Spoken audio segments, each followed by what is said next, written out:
I will call the meeting to order at 6:30 p.m. If you would all rise and lead me in the Pledge of Allegiance, please put your right hand over your heart.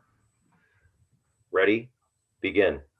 I pledge allegiance to the flag of the United States of America and to the republic for which it stands, one nation, under God, indivisible, with liberty and justice for all. Roll call. Mr. Russi. Okay, Councilmember Davis. Present. Councilmember Crosby. Present. Councilmember Lau had announced her absence before. Mayor Pro Tem Carter. Present. Mayor Hepburn. Present. Great, thank you. We will move to presentations. We have presentations tonight for the Verne Community Design Awards, LBCDA presentation. I think Ms. McCurley will be doing this. Is that correct, Mr. Russi? Yes, that is correct. Thank you. Good evening, Ms. McCurley. Good evening. I'm just going to share my screen and bring up the PowerPoint presentation. Thank you. Good evening, Mr. Rivera. I see Devorah in there. Devorah Lieberman, how are you? I'm terrific. I'm happy to be here with my esteemed colleagues. It's nice to see you. Always. It's a pleasure.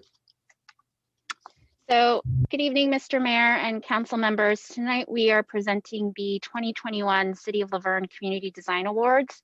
The Community Design Awards are held every 2 years. So for this installation of the awards, we're honoring outstanding projects that were completed within the previous 2 years, so between 2019 to 2020. So just a little background on why we do the Community Design Awards. The Community Design Awards give the city a chance to recognize local businesses, institutions, and residents who have made outstanding achievements in the design of their establishments. And it takes considerable effort in order to design a project. It requires not only excellence in design, but also cooperation and collaboration between the applicants, the owners, the architects, the contractors, and the staff here at City Hall in order to have the successful implementation of a well-designed project. So nominations were solicited from the City Council, from the Planning Commission, and from city staff. And ultimately, the City Council awarded those projects that merited recognition for excellence in design and compliance with the general plan policies to protect and promote La Verne's unique character by encouraging distinctive development through architectural quality and people-oriented design. So for this year's awards, the winning projects were selected from the following categories. 1, public art; 2, residential; 3, institutional; 4, historic preservation and adaptive reuse; and lastly, interior design. So without further ado, here are this year's awards winners, and I believe Mayor Hepburn will help me out in this presentation by announcing our winners.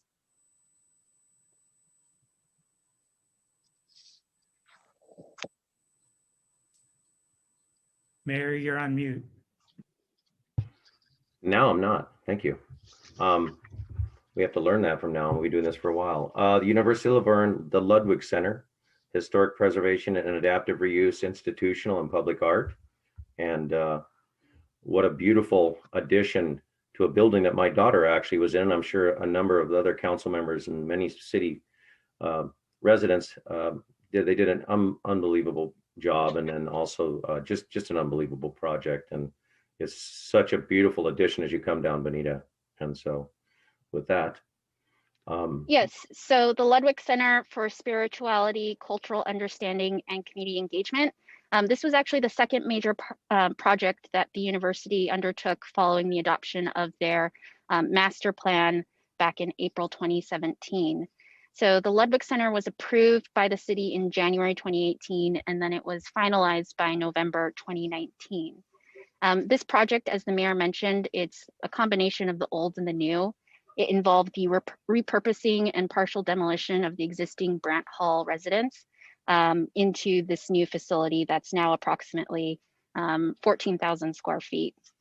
It was designed by Steinberg Hart Architects, and they incorporated dedicated spaces for offices, classrooms, gatherings, meditation, and prayer, along with a lot of effort was put into kind of the landscaping in the courtyard area. So they have several water features in what they've identified as the community gathering courtyard and in their sanctuary garden. The project also incorporated several public art pieces, which you can see on the next slide here.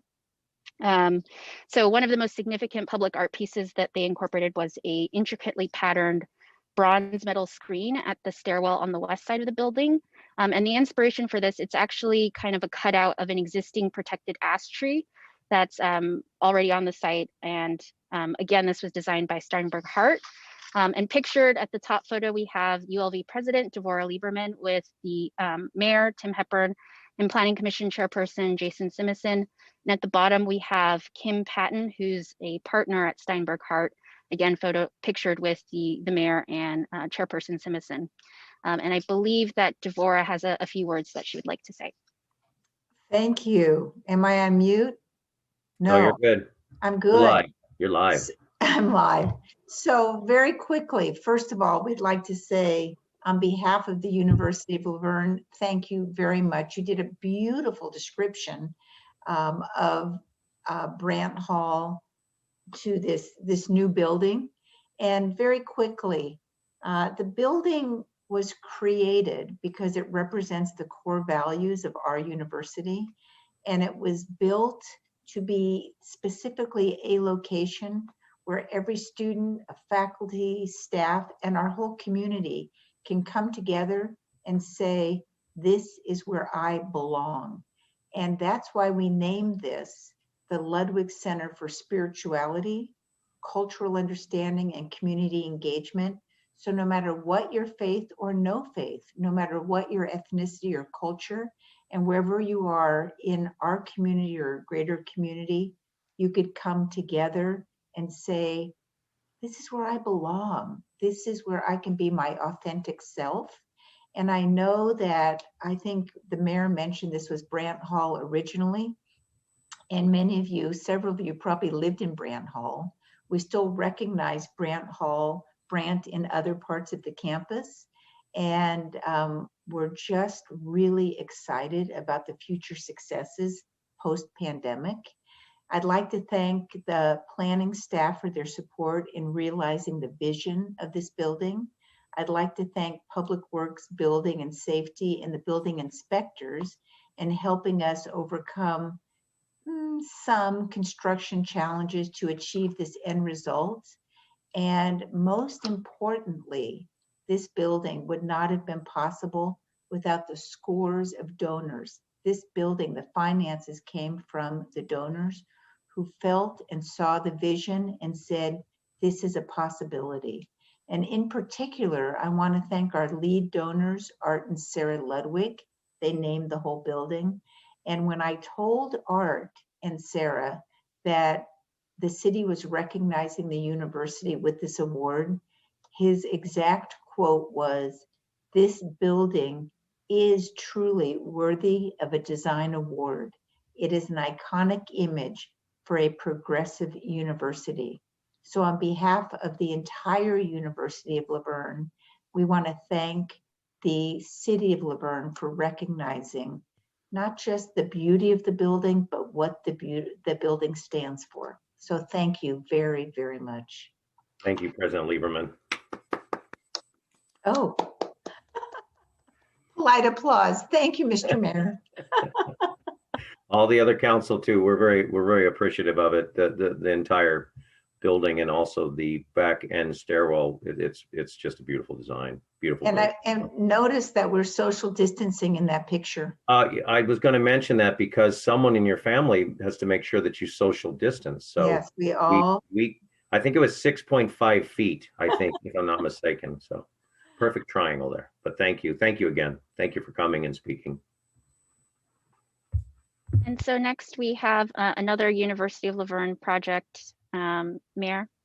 Yes, this is the University of Laverne Citrus Hall Origins, public art, and Brian Worley was the artist. We met Mr. Worley, a nice gentleman, and another beautiful addition. And just, it's nice to see art. I know the university has quite a bit of art encompassing the whole campus and the external part of the campus, which you know, it sets us aside from other communities where you can really appreciate the nice things in life and our past and our history too. So it's really nice. Thank you, Maya. Yes, so as the mayor mentioned, this was done by the artist Brian Worley. He's a local artist and he's actually pretty well known and has a very impressive resume. And he's done 3 other art pieces here in the city, as well as doing numerous other public and private murals in the region.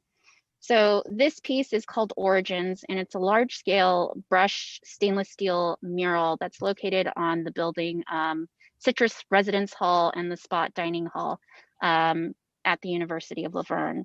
And it features citrus trees, which are intended to commemorate the significant role that the citrus industry played in the development of not only the city of La Verne, but also the University of La Verne.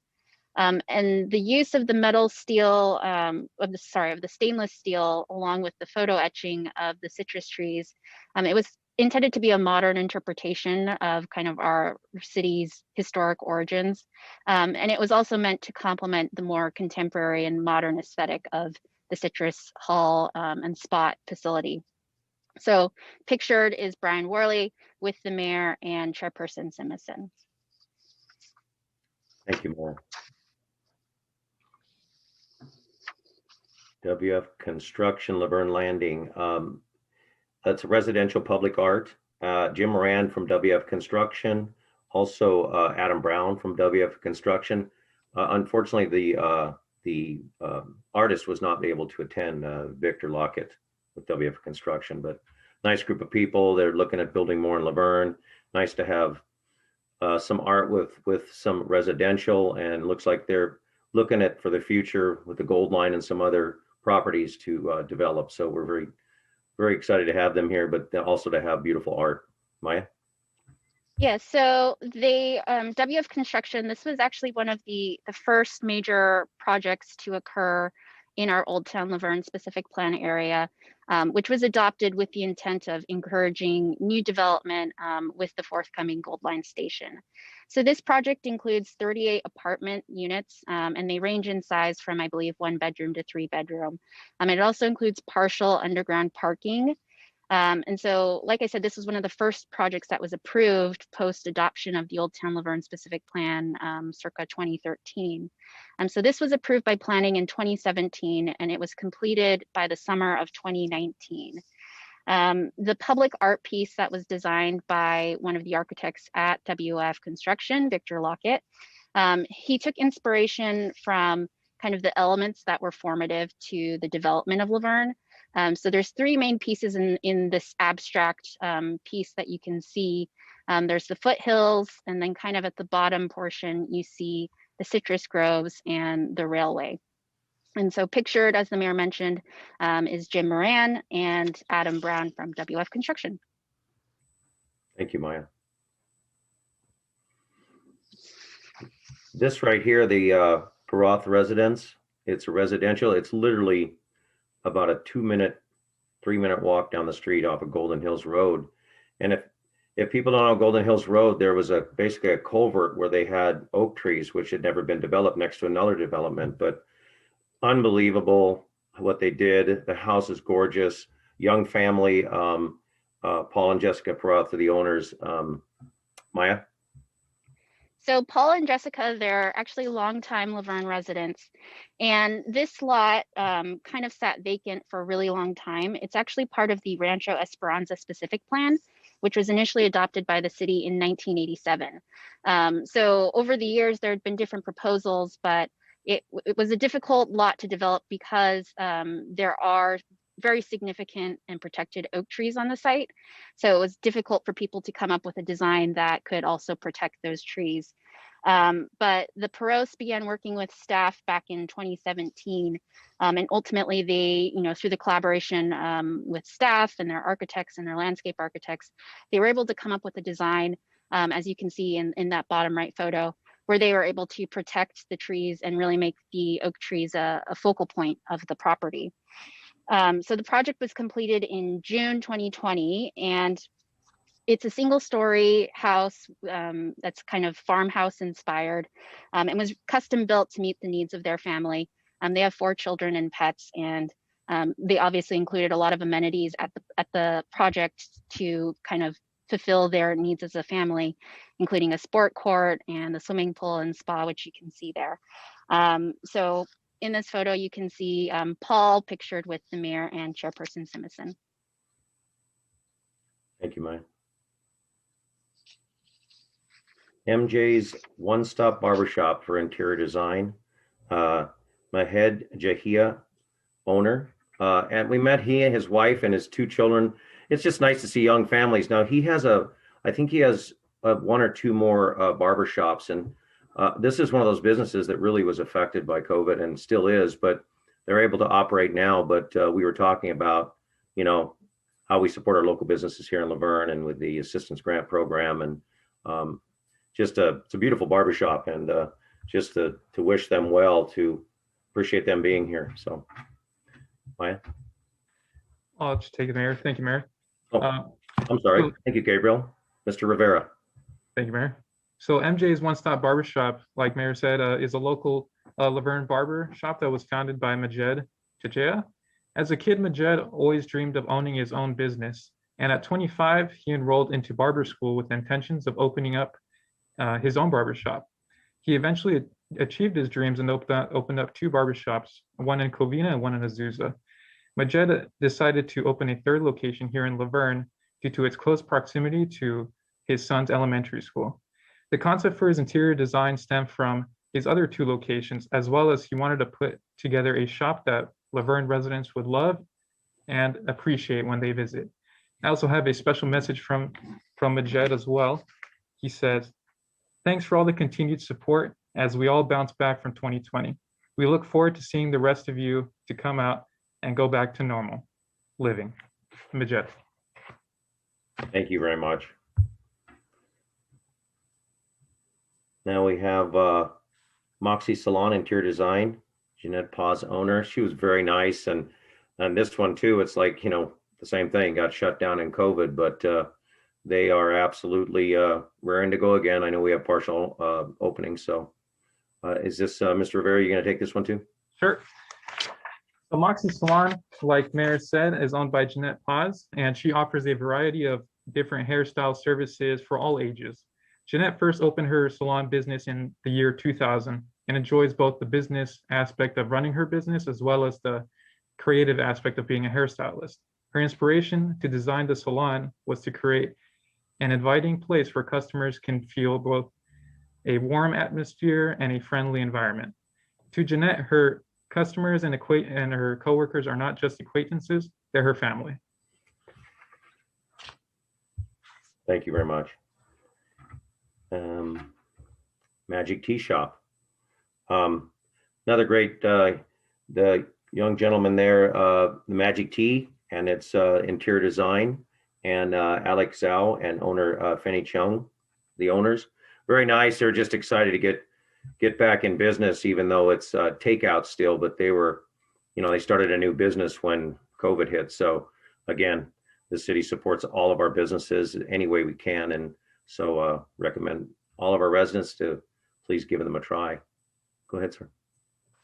So Magic Tea, founded by Alex Xiao and Fanny Chung, primarily focused on selling bubble tea drinks and various snacks. Their love for bubble tea inspired them to eventually open up their own bubble tea business here in Laverne. The owners loved how the city made them feel relaxed and comfortable and loved the environment that the city and the residents provide. So they decided that Laverne would be a perfect location to open up their first business. They also have a special message as well, and they say, "Do what we love what we do. Thanks to Laverne for making our dreams come true." Thank you very much. Thank you, Ms. McCurley and Mr. Rivera. Yeah, these people were extremely excited, and it's nice that we can congratulate them and give these awards out, because they really truly do. There's plenty other ones too, but these ones stood out. But thank you, Community Development Department, Ms. McCurley, Mr. Rivera, for your help and the pictures. And it was a great day. We really do like that. And thank you to Jason Simison, the chair of the Planning Commission. Thank you guys very much. Thank you. Do we have any announcements of upcoming events, community events, Mr. Russi? I'm not aware of any. JR, did anything else come in? No, sir, nothing has come in other than the design awards. We will go ahead and move to the consent calendar. Has anything been pulled from the consent calendar, Mr. Rossi? No. No? Then any discussion or motion? I'll take make a motion to accept the consent calendar. Councilmember Carter, motion with second. I will second it, but while I'm seconding it, I would also like to thank Mr. Salinas for catching a minor faux pas of missing emails. So I'm glad that we found those and well, they weren't lost, let's put it that way. But in today's world where there are 20 million things going on in this new environment, it's nice to know that our residents are paying attention. So thank you, Mr. Salinas. That would be a second then, Mr. Yes. Davis. Yes, I seconded it first. There, you And I- seconded then first. I- Before the, Talked to a while and forgot. What then was- we will take a roll call on this. Is that correct? Yes, we will. Mr. Councilmember Rossi. Davis, Aye. Councilmember Crosby, Yes. Mayor Pro Tem Carter, Yes. Mayor Hepburn. Yes. Great. We move to item 7, other matters, Bodwin Street at Williams Avenue reopening. Yeah, Anthony Ciotti will handle a majority of this item, but I'll just kind of have some opening comments. The reason this is coming to you, the closure of Bodwin obviously has had a history and, back and forth comments throughout the years of whether it should remain or open or closed. While the city's in the process of processing an application for development on Amherst, we received numerous comments associated to the closure and whether it should remain. The project itself does not, as was identified in the AIR, is in no way of an effect on whether it should remain open or closed. However, that being the case, and recognizing the number of comments that were received, we felt it was appropriate to at least have council discuss this item and see if there was a interest in pursuing changes in that area. With that, I will turn it over to Anthony. He'll probably repeat some of what I said, but also give you some of the history of what's been discussed previously. Anthony. Thank you, Bob. Good evening, Mr. Ciotti. Good evening. How are you? Real good, thank you, sir. Thank you for being here. Thank you. Good evening, Mayor and City Council. I'm here tonight speaking in regards to comments we have received from residents both in favor and against the reopening of the closure at Bodwin and Williams. The comments have been motivated by a proposed 42 home development off of Amherst Street. Based off of the draft environmental impact report for the proposed development, the project does not have any bearing on the reopening of this intersection.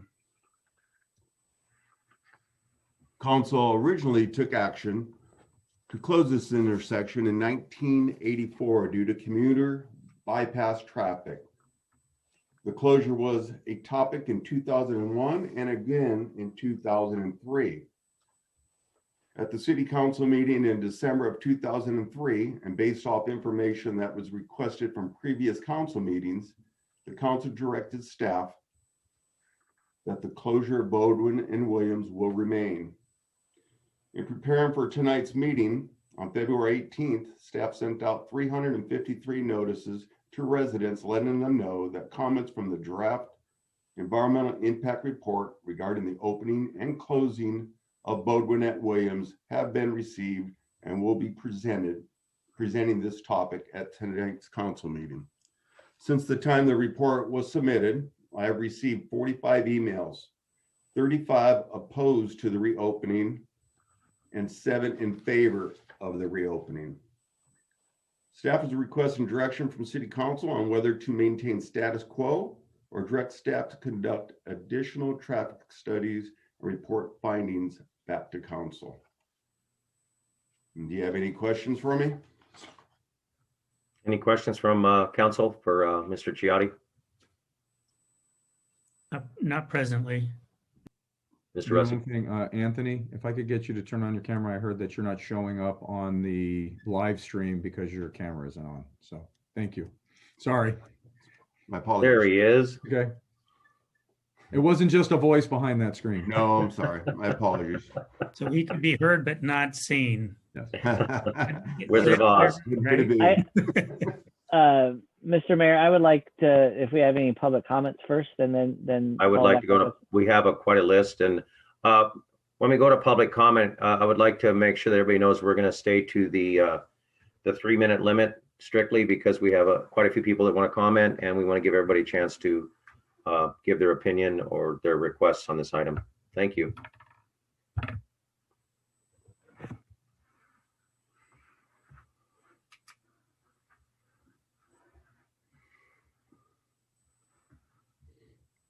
Mr. Mayor, I have Sue Geddes on the line. Good evening, Ms. Geddes. Hi, this is Sue Geddes, a resident on Pepperdine Court, Laverne for 37 years. It is my understanding the barricade at Baudouin Williams was never intended to be permanent.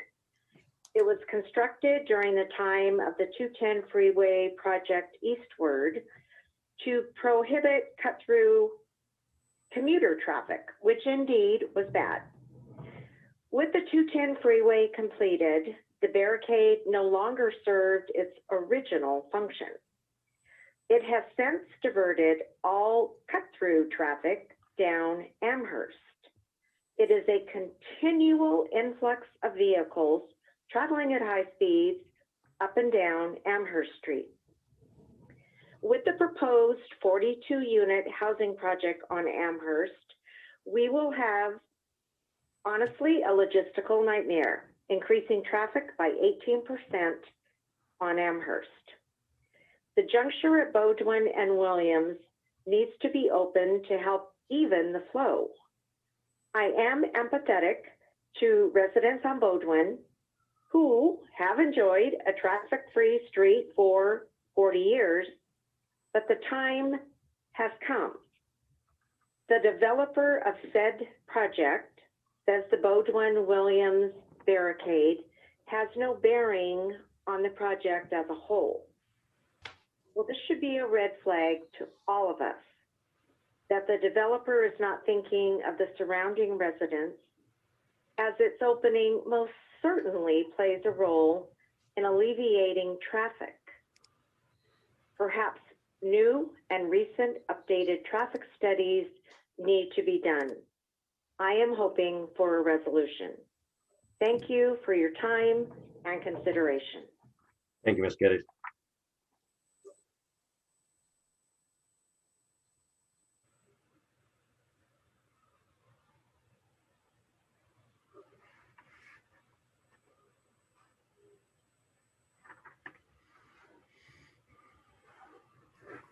Mr. Mayor, I have Val Villar on the line. Good evening, Mr. Villar. We do have a 3-minute time frame, so if you could please keep your comments to that time, please. Okay, that's fine. Yeah, good evening. Yeah, Good I'm going to make it really brief. You know, we're concerned about this opening of this street on Williams Drive, and you know, we've lived here for about 20 years now, and we've seen so many accidents in the corner. And in 2013, I'm not sure if Mr. Dan Kesey is on this meeting, but he is aware that my wife almost died, and you know, a car went airborne and went inside our garage and almost hitting her because she was watering our front lawn. And you know, and even after that, we went to the city to actually ask for, you know, to lower the speed limit, and nothing was done. And we got signatures from everywhere. We just feel that opening the street will cause more accidents, you know, because you know, the other cities will use it as a shortcut to get to the freeway, and we're right there in the corner. And you know, without the street being open as it is, you know, there's already so much accidents happening here, and we want to avoid that, and we don't want it to get to you know, we don't want it to get to, you know, the point where, you know, somebody, you know, gets hit and gets disabled or something like that. And so, yeah, we're really you know, opposed to this, and you know, that's all I have to say. Thank you, Mr. Villar.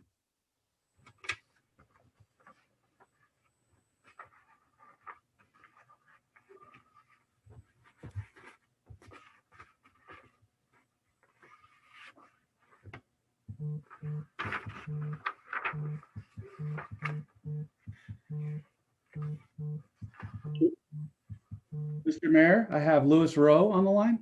Good evening, Mr. Rowe. If you could please keep it to a 3-minute time frame. We have other people who would like to speak on this matter. Thank you.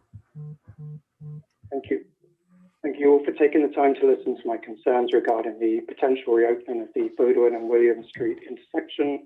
I think what you're hearing today is factually incorrect from the residents of Amherst Street, that we have a traffic-free environment up here. That's completely untrue. Baudouin Street, specifically between Fruit Street and Bradford, has an ongoing issue with high volume and very high speed of traffic. This is a residential street with a 25-mile-an-hour speed limit. We have a very poor quality of life here, with many cars exceeding 40 miles an hour and many exceeding 60 miles an hour. This is a very dangerous street for the families and children living in the neighborhood. Many studies have been done to confirm this issue with validated data. I've actually resent that evidence to the City Council prior to this meeting for review. I do feel that the residents on Amherst Street are mischaracterizing and exaggerating the volume and speed of traffic on their own street. A simple traffic study comparison would show that the volume of traffic and the speed of traffic is in fact much lower on Amherst than it is on Baudouin Street. Baudouin Street experiences much higher volume and a much higher speed of traffic. Whilst Amherst residents may feel that they have a traffic issue, the issue is not comparable and is negligible when compared to the issues currently faced on Baudouin Street. The extent of the traffic issue on Amherst needs to be carefully reviewed and put into context when compared to the ongoing extreme speed issues that are historically documented on Baudouin Street. Amherst Street already has several stop signs and a natural curvature of the road. There is not a high volume or high speeding issue on Amherst when compared to Baudouin Street. Reopening the intersection will not positively reduce volume on Amherst Street. However, opening the intersection will have a dramatic and negative impact on Baudouin Street residents through increased volume and increased speeds.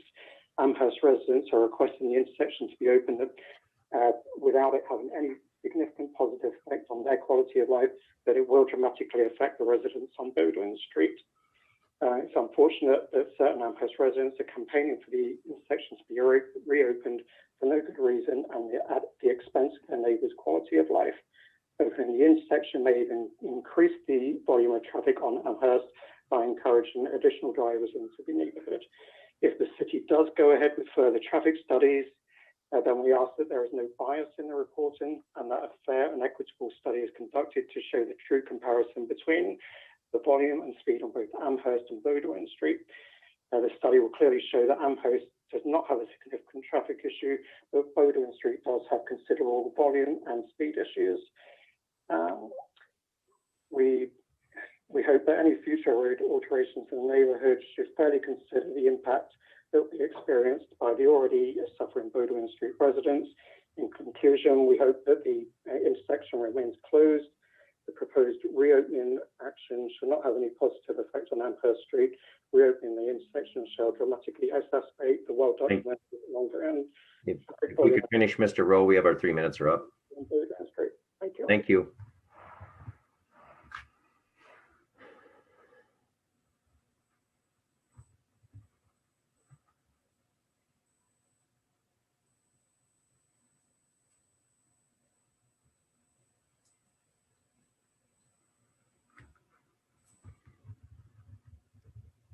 Mr. Mayor, I have Jeff Allred on the line.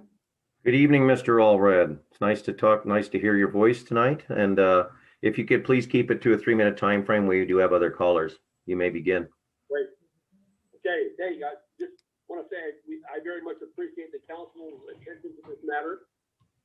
I want to also echo the comments of my neighbor Sue Geddes, who spoke in favor of the removal of the temporary barricade. You know, as she indicated, all cut-through traffic in the area is now funneled onto Amherst Street, which should be shared with Bowden Street. During his presentation, Mr. Ciotti indicated that there's some kind of a tally that more people have emailed him with requests to have it remain open. That's because well over 100 Laverne residents, with numbers rising daily, have signed a petition requesting City Council action towards reopening Bowden Street to its intended use by removal of the barricade. I think just wanted reiterate the fact that now is the time. We're looking at upwards of 42 homes being added to Amherst Street, and that will have according to EIR, will have significant unavoidable traffic impacts on Amherst. So now is the time to share that traffic load with our neighboring street, Bowdoin, and just looking forward to the council directing additional traffic studies in our neighborhood to make that happen. Thank you. Thank you, Mr. Allred.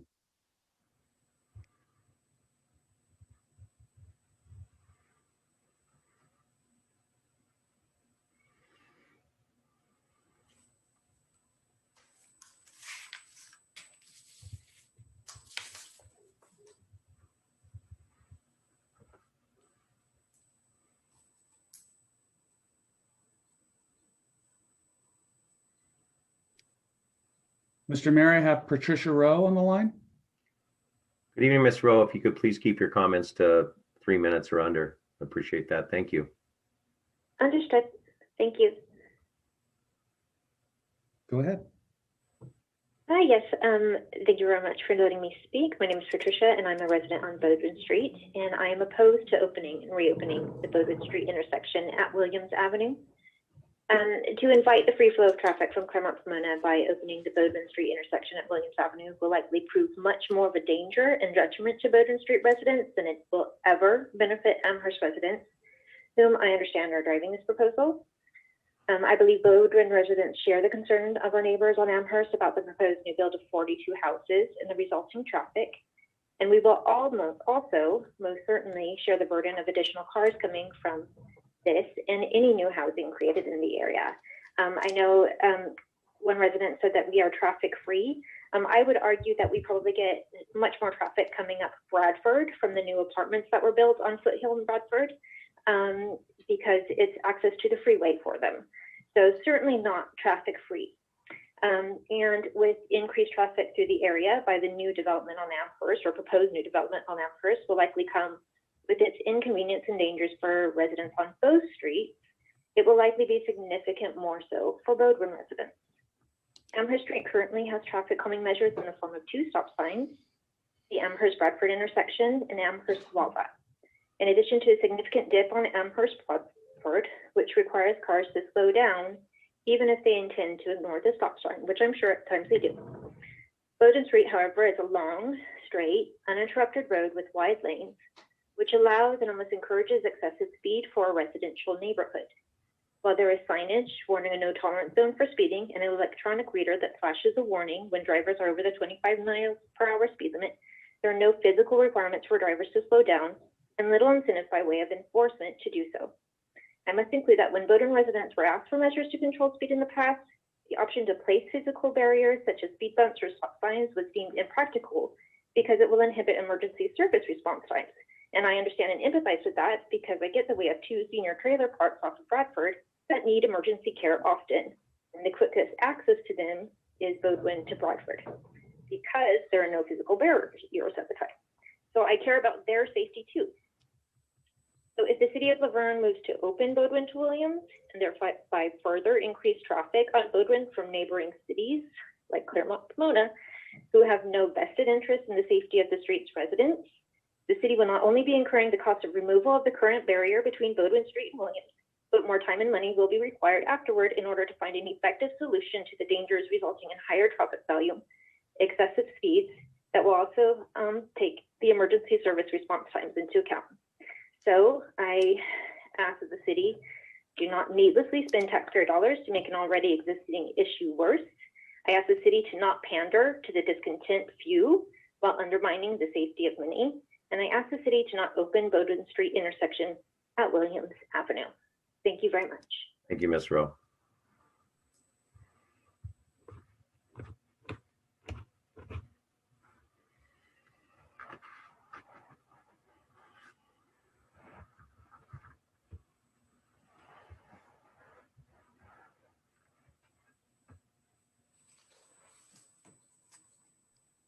Mr. Mayor, I have Cynthia Gabaldon on the line. Good evening, Ms. Gabaldon. If you could please keep to a 3-minute time frame, we'd appreciate it. If there's other people who'd like to speak. Thank you. You may begin. No No problem. Thank you, Mr. Mayor, City Council, and also city staff. Many of us here in Amherst are pleading with you to please vote yes to have a full neighborhood-wide traffic study. We've been bringing this up for 20 years now. And I know that the people on Bowdoin don't know about a lot of things that have been going on down here, but the speeds have significantly increased. In the existing traffic study in the EIR for the Amherst project, it already shows that we have a VMT, which is the vehicle miles traveled, which is the new EIR concept, that we're already at a significantly impacted street. We have two intersections bounding us, which are at an LOS of an F, which is the level of service. That's the lowest level that a street can have. Amherst is more impacted than people realize. When it comes down to safety, our house personally, and we're right at the Guava and Amherst intersection, we've had 3 cars land in our yard over the years, and I've been here 26 years.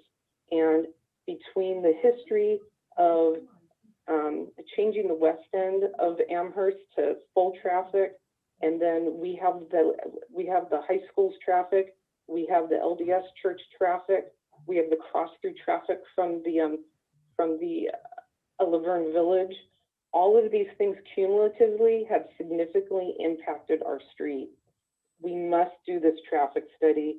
It must consider current existing traffic and future traffic, including the Amherst project, the proposed project on Fruit at the nursery, and also more regionally, the 650 plus unit apartment buildings, which are going in down at Gary and Benita. This neighborhood needs to be looked at. We need to have more confidence that we have some level of protection for us. A couple of the other comments that have been brought up about putting in the speed bumps. We are the used street for the fire trucks to get to the mobile home parks down on Bradford and Williams, and that's one of the reasons why we don't have the speed bumps here. Bigger picture when it comes down to that traffic study, though, is that it was written in 2011. It misses quite a bit. It misses Gary and Smith.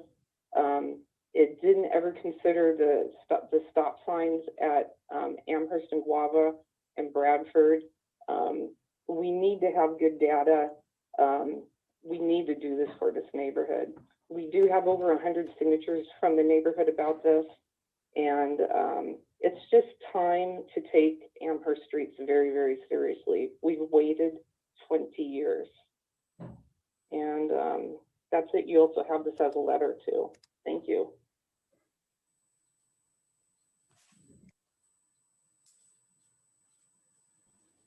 Mr. Mayor, you're on mute. That's why you didn't hear me. Thank you.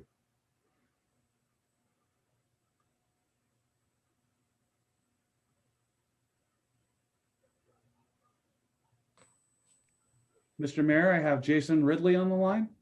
Good evening, Mr. Ridley. If you could please keep your comments to 3 minutes or under, we'd appreciate it, and you may begin. Okay, I'll keep it even shorter than that. I'm not a fan of the project over there that you have going on Amherst. I'll say that. I'd like to see keep it to a minimum as possible, but my real concern was the matter about the opening of Bowdoin and Williams. I don't understand why you would want to open Bowdoin and Williams when in your sheet here it says that your EIR report said that the project has no bearing on the opening of the intersection. So my question is, how did it even come about? And then I don't know why the city wants to spend money to reopen something that isn't an issue according to you guys. Is this a question or just a comment only thing? Comments. Hello? We're here. Just comments. Yes, we're just listening to what your comments are and your concerns, sir. Okay, so basically that was it. I'm addressing the Bowdoin and Williams thing. I know you have the Amherst people upset because they go that way, but they're going to keep going that way. You have two points of having to stop on Amherst, none on Bowdoin. You already have a speeding problem on Bowdoin. That's why there's speed indicators are up on Bowdoin already. And I think you're going to have an even bigger issue if you open up the end of the street. That was it. Thank you for your time. Thank you very much.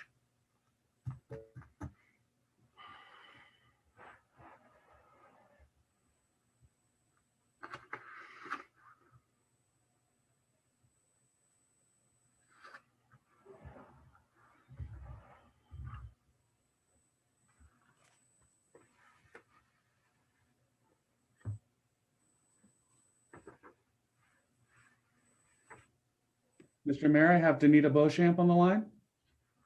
Hello, Ms. Beauchamp. If you could please keep your comments to 3 minutes or under. We have, well, actually, you're the last one, I think, but if you could please keep it 3 minutes, we'd appreciate it. You may start at any time.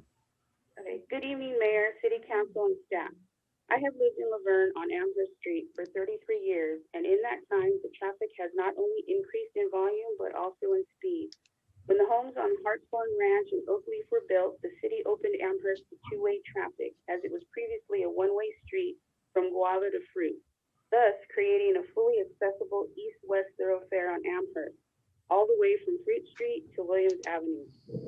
We have collected over 115 signatures from registered voters who are residents in this immediate neighborhood who are in favor of having the barrier removed on Bowdoin at Williams intersection.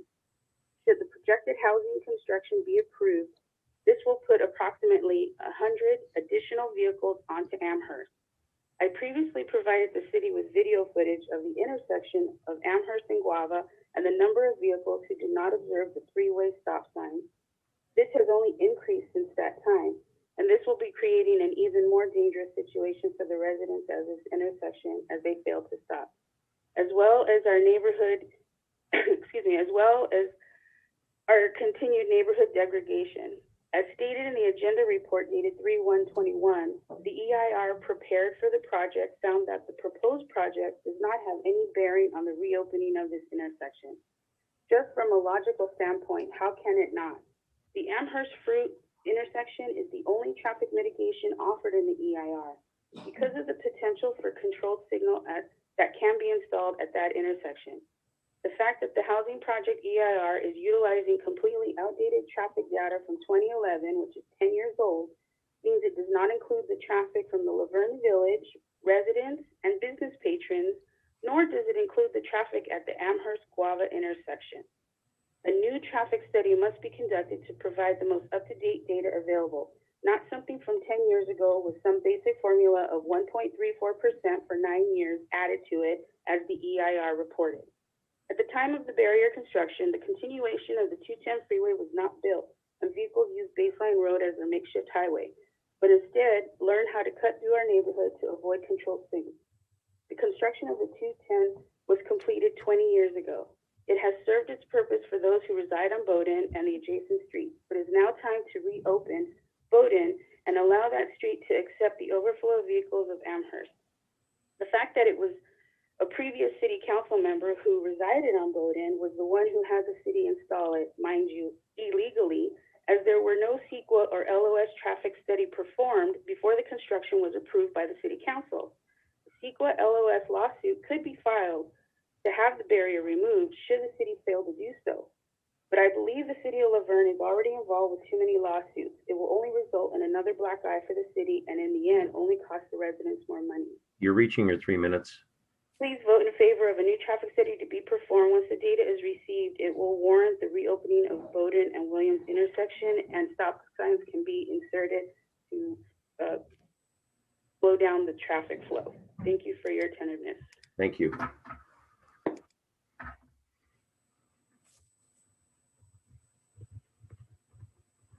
Mr. Mayor, we do have at least 3 more public comments.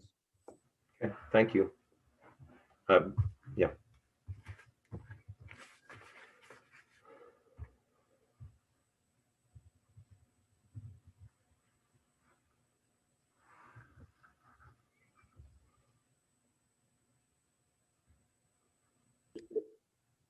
Mr. Mayor, I have Matthew Boko on the line. Matthew Boko, you're on mute. Matthew Boko, you're on mute. Matthew, you're on mute. Matthew Boko, you're on mute. Matthew Boko, you're on mute. Matthew Boko, you're on mute. Matthew Boko, you're on mute. Matthew Boko, you're on mute. Matthew Boko, you're on mute. Matthew Boko, you're on mute. Matthew Boko, you're on mute. Matthew Boko, you're on mute. Matthew Boko, you're on mute. Matthew Boko, you're on mute. Matthew Boko, you're on mute. Matthew Boko, you're on mute. Matthew Boko, you're on mute. Matthew Boko, you're on mute. Matthew Boko, you're on mute. Mr. Mayor, I have Matthew Boko on the line. Good evening, Mr. Boko. If you could please keep to 3 minutes, we'd appreciate it. You may begin. Good evening. This is Matt Uboko. I live on Pepperdine Court, the cul-de-sac.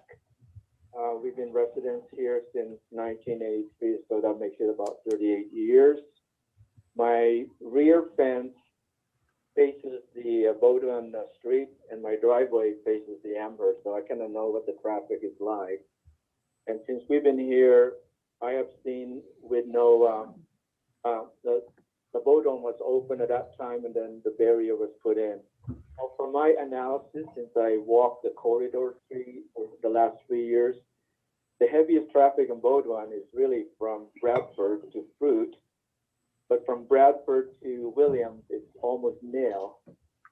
And so it will offload some of the traffic on Amherst as you have that project.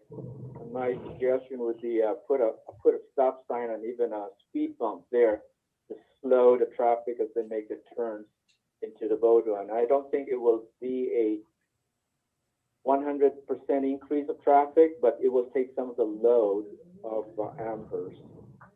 And it's basically load sharing. That's all I'm saying.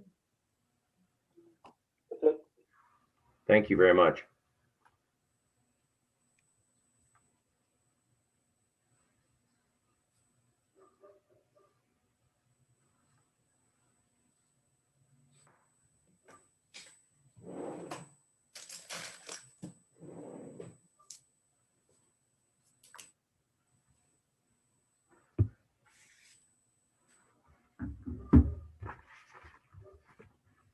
Mr. Mayor, I have Elizabeth Arenas on the line.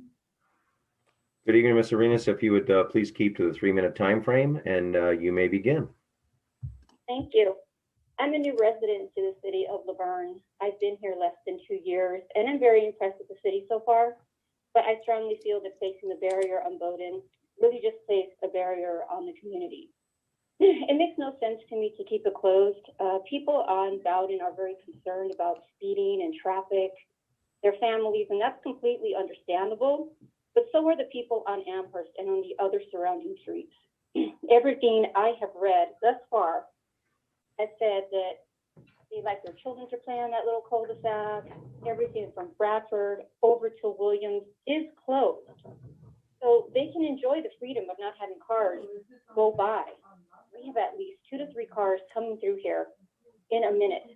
I stood out there myself with my husband yesterday and saw the increase in traffic. Seeing that the city had closed this years ago, it was told to me by all of our neighbors that it was closed illegally. And that didn't make any sense to me. I kind of feel that decades have gone by, the city has changed, the neighborhood has changed, and we seriously need to think about opening Bowdoin back up. You know, it only seems like they're speaking of me in this case, and this really has to be a community decision. It has to be the city council to realize that everybody counts here, everybody's children and families, everybody cares for their safety. But there's other ways that we could look at this after reopening Bowdoin. We can put more stop signs there. We can have police get more involved. So please, I'm begging the city council to really take a serious look at this and reopen it. Thank you so much. Thank you for your time.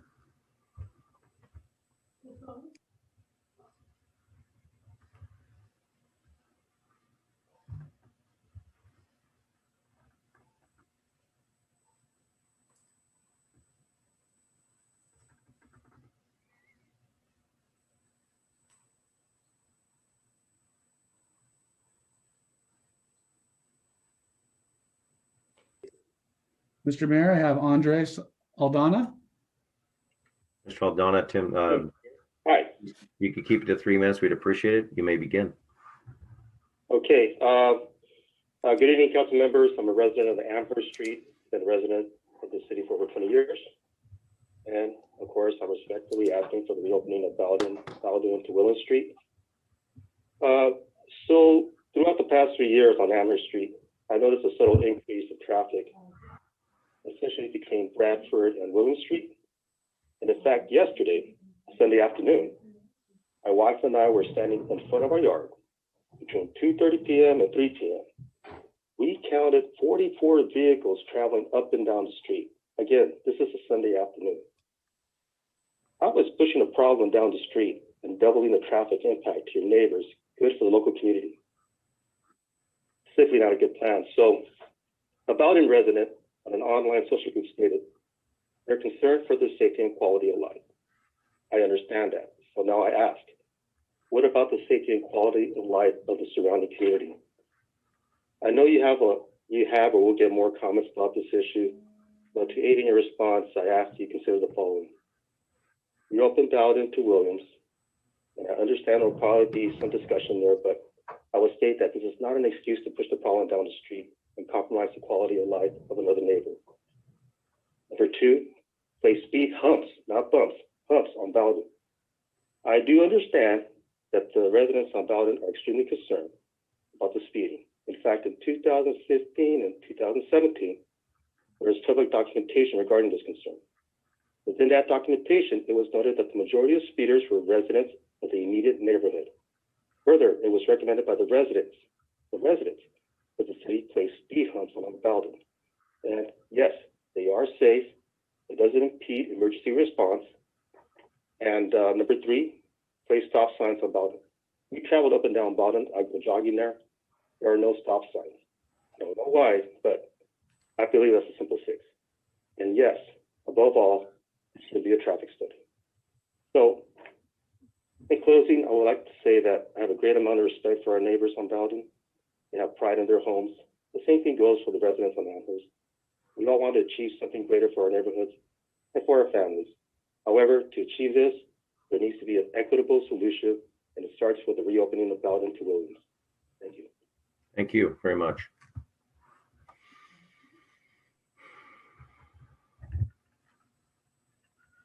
Mr. Mayor, we did have an additional person call in, so please hold.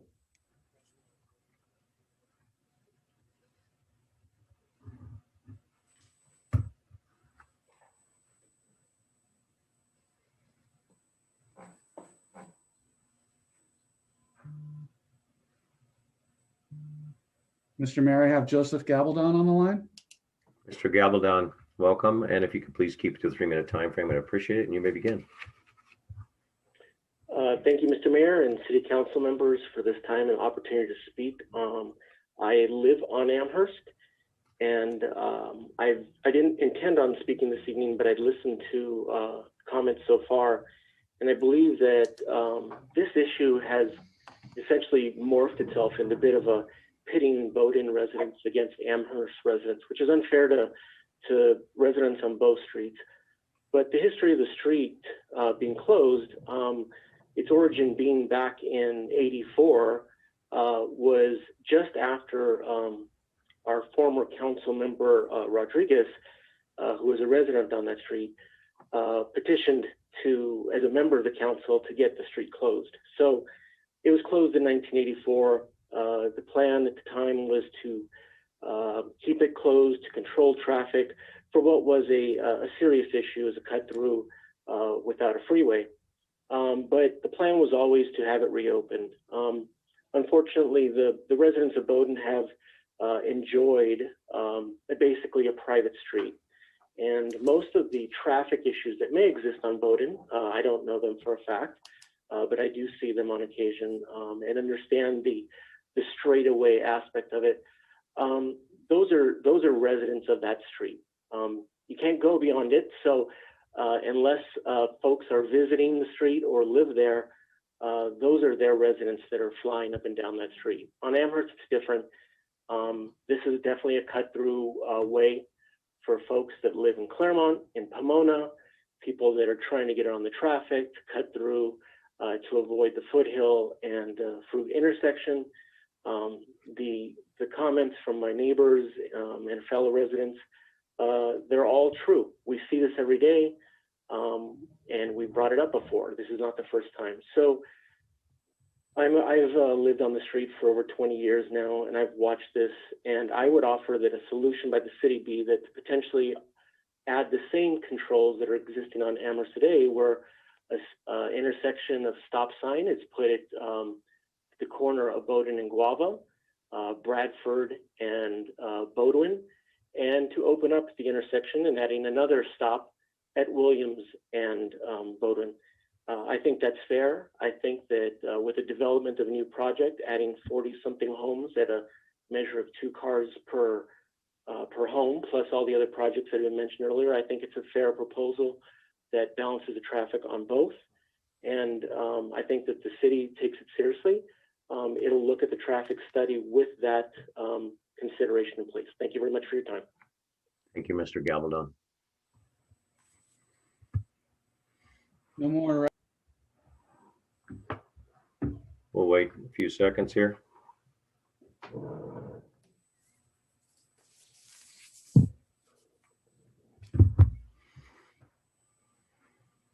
And sir, I did confirm with the city clerk that that was what we had received via email up to this point. At this point, okay. We'll give it a few more seconds and then we'll close public comment.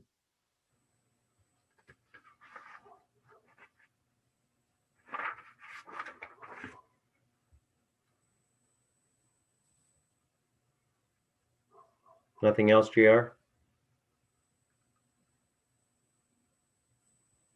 JR? No, sir. Nothing else. We're going to go ahead and close public comment and bring it back to council. Council comments, questions for staff or Councilmember Carter? Yes, I'd like to give a little history here. I lived on Pampas Circle right off of Bodewin, which is just before Amherst in Bodewin. And that was back 40 years ago. So at that time, I was a young mom, 2 little kids, and everybody in that whole area had little kids. It was a new development, lots of young families moving in. Traffic on Bodewin was ridiculous. The freeway was not through. So a group of us residents working with Robert Rodriguez put together a concept of putting a closure at the end of Williams and Bodewin. So that's how it came about. It was approved with the understanding that when the freeway opened up, that would come down. So in a long story short, here it is 40 years later, and I don't live there anymore for those that are listening, but the freeway bought me up. That's the only reason we moved. We love that area. And I still drive that area quite a bit, have friends still over there. And I would say, I feel very strong that that street needs to be opened up. With the traffic on that street, we have to also seriously look. I'm in favor of a traffic study because we do need stop signs along there. But beyond stop signs, I feel we truly need to have traffic control. It is still a thoroughfare right now. Amherst does have 2 additional stop signs. If we added, as some of these gentlemen and women spoke, if we added a stop sign at Guava and Bodewin, Bradford and Amherst, and then of course, when we take down the barrier at Williams and Bodewin, that would be in line with Amherst, exactly the same places that they have stop signs. And I believe we need to do this plus signage. I do want to say to the one gentleman that said, excuse me, that speed bumps are not a problem. They are a problem. We have them here where I live now, and it does slow down the emergency care that we need. The fire department does not care for speed bumps, and it's hard on our vehicles. And also, that's not the answer, but there are so many other things we can look at doing. Signage on the streets. Rather, we post more signs. That I'd love to see what they come up with, but I really would like to make the suggestion when we go for the study is that they seriously look at putting in stop signs. But that barrier, in my opinion, needs to come down. It's 20 years past the time we said we would. And we all agreed upon it when we lived there, and we told them that, yes, we'd be very happy to have the barrier there to protect. But that street does need assistance in finding ways to slow down traffic. Because no matter how you look at it, if you have Amherst bearing all this traffic, which a lot of them do, now if we open up Bodewin, I think that would split some of the traffic evenly so that some people come through. Either way, Bodewin or Amherst does not take you straight to Gary. You still have to go down to Williams, make curves to get over either to down Williams all the way, or to get over to Gary, you have to take Smith Street. So I feel very strong that we need to move forward with the traffic study and open up the barrier. Thank you, Councilmember Carter. Councilmember Davis? Thank you, Mayor. Traffic is a challenging issue in all of Laverne. And clearly, the residents in these neighborhoods have identified some strong issues with regard to both Bodwin and Amherst. I appreciate Councilmember Carter's history because I wasn't familiar with the history of that section of Laverne, even though I've lived here nearly all my life. So just because we've lived, just because some of us live here a long time doesn't necessarily mean we're aware of every situation. I agree that the Amherst development is a separate issue than this intersection consideration. I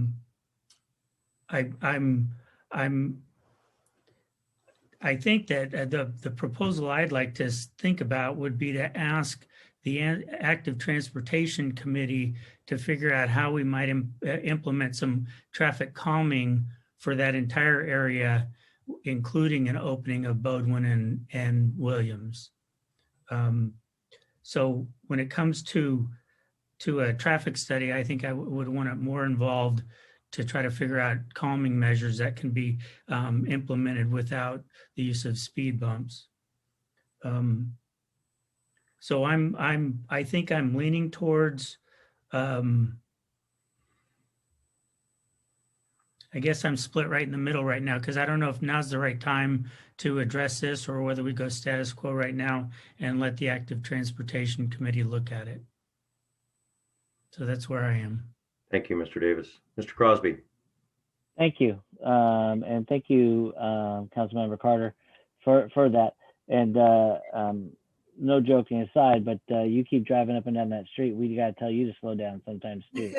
So, no, but sorry, I had that. But you know what? There were some really good residents, and I just want to say I really appreciate the residents really coming out and speaking tonight. We have agenda item, our next agenda item about making sure that we're transparent and open. I believe tonight really showed that people can call in and really give a lot of presentations. We had over 15 residents call in, and then people additionally called in after not even put in prior to. So really appreciate the input. And a lot of residents, Mr. Galvadon really saying, it's really pitting one street over the other. And what we don't really want to do is really pit our residents against each other for advice. Now, I do agree that the housing project that is on Amherst, that it doesn't coincide with this. I also agree that in 1984 that this was closed because of the freeway, and that is long past us. But what I would try to move for is that if and when this housing project actually is put in, then we actually go through and look at the traffic study for all the area, where like what Councilmember Davis was talking about, of looking at our other staff to develop a plan as well. But right now, the housing on Amherst has not even been approved by our planning department, and everybody's conjecturing of these cars being inundated on that street and adding to it. So let's see where that goes, and then come back and need to do a study for opening, and really look at and educate the people why that street was closed. I live off of Bodwin, just below on the other side of Fruit, and do see the cars on Bodwin between Emerald and Fruit, trying to do shortcuts to get to the freeway, and pieces there too. So I do see the impact that it has on those streets there, and would know that opening up Bodwin, cars would keep moving forward up that street, and that we would have to do some kind of slowing down traffic on that street as well. So lots of things to dissect in here.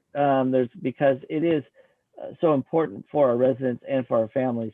We have the church that's on Amherst there. We have the high school down the street, and we have the homes on Bradford and the mobile homes on Bradford too. So a lot of traffic's going through that area. Thank you, Mr. Crosby. All very good points. I appreciate all the council's input, also staff. And I do appreciate all of the residents. This is a kind of a very impassioned issue between traffic and between the safety. And that is something that we all strive for, is to make sure we're all safe in this community. But the issue with this is the fact that we have to separate the two projects. The project on Bowdoin is totally separate from the Amherst development. We have to keep that separate 100%. And we don't want to go too soon on something to do a traffic study when that may change down the road.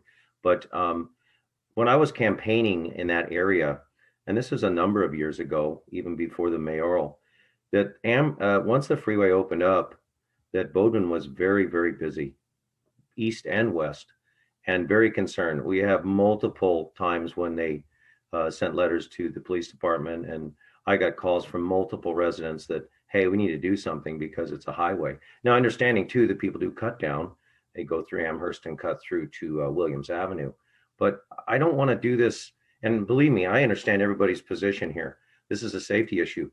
It's been there for a long time. And as Councilmember Carter stated, it was in 1984. It was something, it was a purpose at that point. But again, I don't want to pit resident against resident. I think we all need to, I do really like Councilmember Davis's suggestion that this go before the Active Transportation Commission, and maybe we can figure out a solution to assist with the traffic flow and see what's going on in that area to discuss it. But I think at this point, I think a traffic study is probably not the right time. We don't want to spend money on something that's going to change if that project does go through. And I don't want to attach these projects together. They're totally separate, but this has been an issue for many, many years. But we have a lot of complaints on Amherst, or not Amherst, but Bowdoin, that the traffic is really bad as far as the speed, because it is a single through. And the people that get the traffic on Amherst by, as Councilmember Crosby said, the church, the high school, and just cutting through that area. So I'm more of in support not to, I don't think we need to do a traffic study now. I think the Active Transportation Committee can maybe look at this and kind of see what's going on there, get the information together with Mr. Ciotti. But I think right now, I think we don't need to spend the $15,000. As we notice in your packet, I think Mr. Ciotti, I think we've done 2 or 3 studies since 1984. Is that correct? Somewhere around there. And obviously it's changed, but 2 or 3 studies. Yes, we have done actually 2 traffic studies. Yes. 2. Okay. Okay. And when was the last one completed there, sir? 2003. 2003? The last traffic study was, correct. And there's been only the one, actually, when was the tract built on the corner there? Just on the corner, the new tract that was built there, when was that built? Do we remember? On Bradford and Bowdoin, the homes that were Roughly 2000, 2001, right in that. Okay, so that was incorporated in the 2003 traffic study. That was already part of that. Yes. Mr. Mayor, this is Dan Kesey. Oh, Mr. Kesey, thank you. If I may, the last traffic study that was completed was, that circa 2001 through 2003 period, in which we did a significant amount of work, and it was in response to the requirement that once the freeway opened, that we reevaluate the need for the closure at Williams and Bowdoin. We went through the process. We collected license plates to determine where people lived, who was driving through the neighborhood, collected data regarding speeds, conducted traffic warrants to determine whether or not Stop signs would be permitted at the various intersections throughout the neighborhood. And everything that you see today is the result of that work. The council at the time decided there was no need to, there was no benefit, I should say, to opening Bodwin to traffic following the freeway construction. So they at that time determined it was going to stay. As I said, we conducted traffic warrants, and Councilmember Carter has suggested putting stop signs in. I would not recommend doing so unless they are warranted. Traffic stop signs are not intended to control speeds. Their purpose is to assign right-of-way at intersecting streets, and that's it. If you install unwarranted stop signs, you open the city up to liabilities from rear-end collisions and other related accidents that might occur at those intersections. I think at the time, and it's in one of the staff reports that's attached to your packet, in 2003, the ultimate decision, it found that traffic volumes on Bodwin were like something like 25% greater than what we were finding on Amherst at the time. And there were several recommendations that staff had submitted to the council at the time, a number of which were implemented, and that was construction of the traffic signal at Bodwin and Fruit. You may or may not realize that the signal that is there was actually a temporary signal during construction of the freeway. We, the city, then funded full construction after the freeway bridge was constructed to better facilitate traffic movement in that area.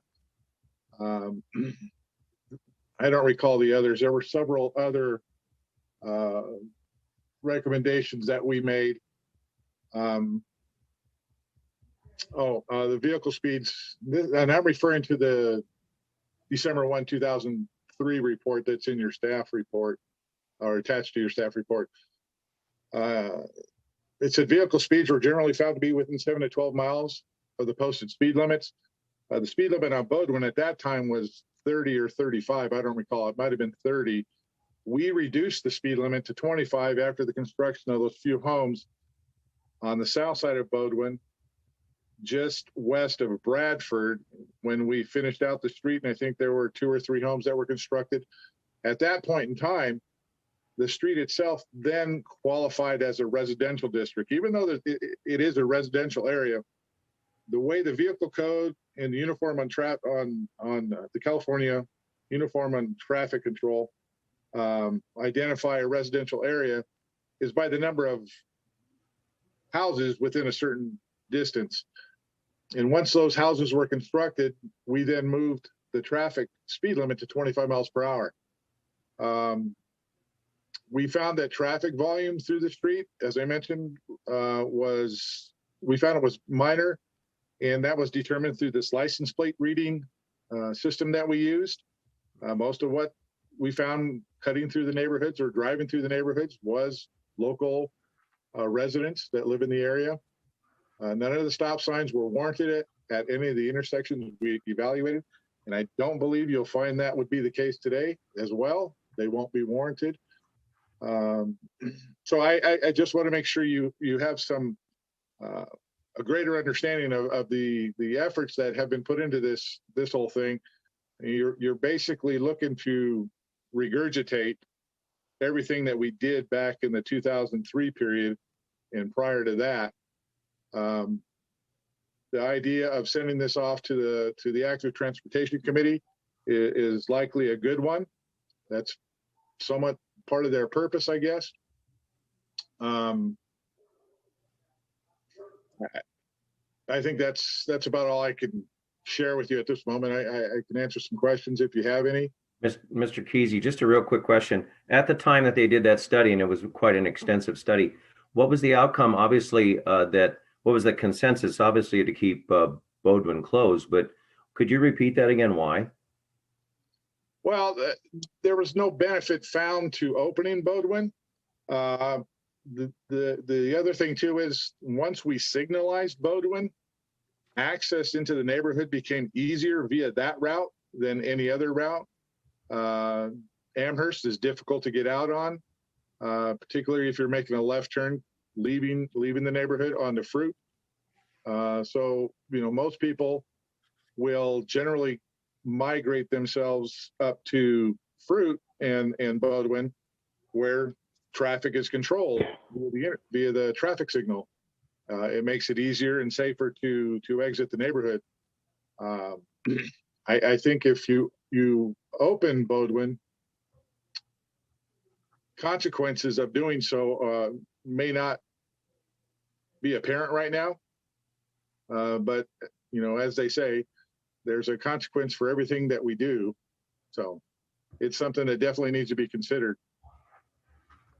Thank you. Do you have any questions for Mr. Kesey, council? Just when Mr. Kesey finally does retire, is he still going to come back to every board meeting to help us out with all the information? He's a book of knowledge, isn't he? Yeah. Yeah, I remember this one thing. I got to call in.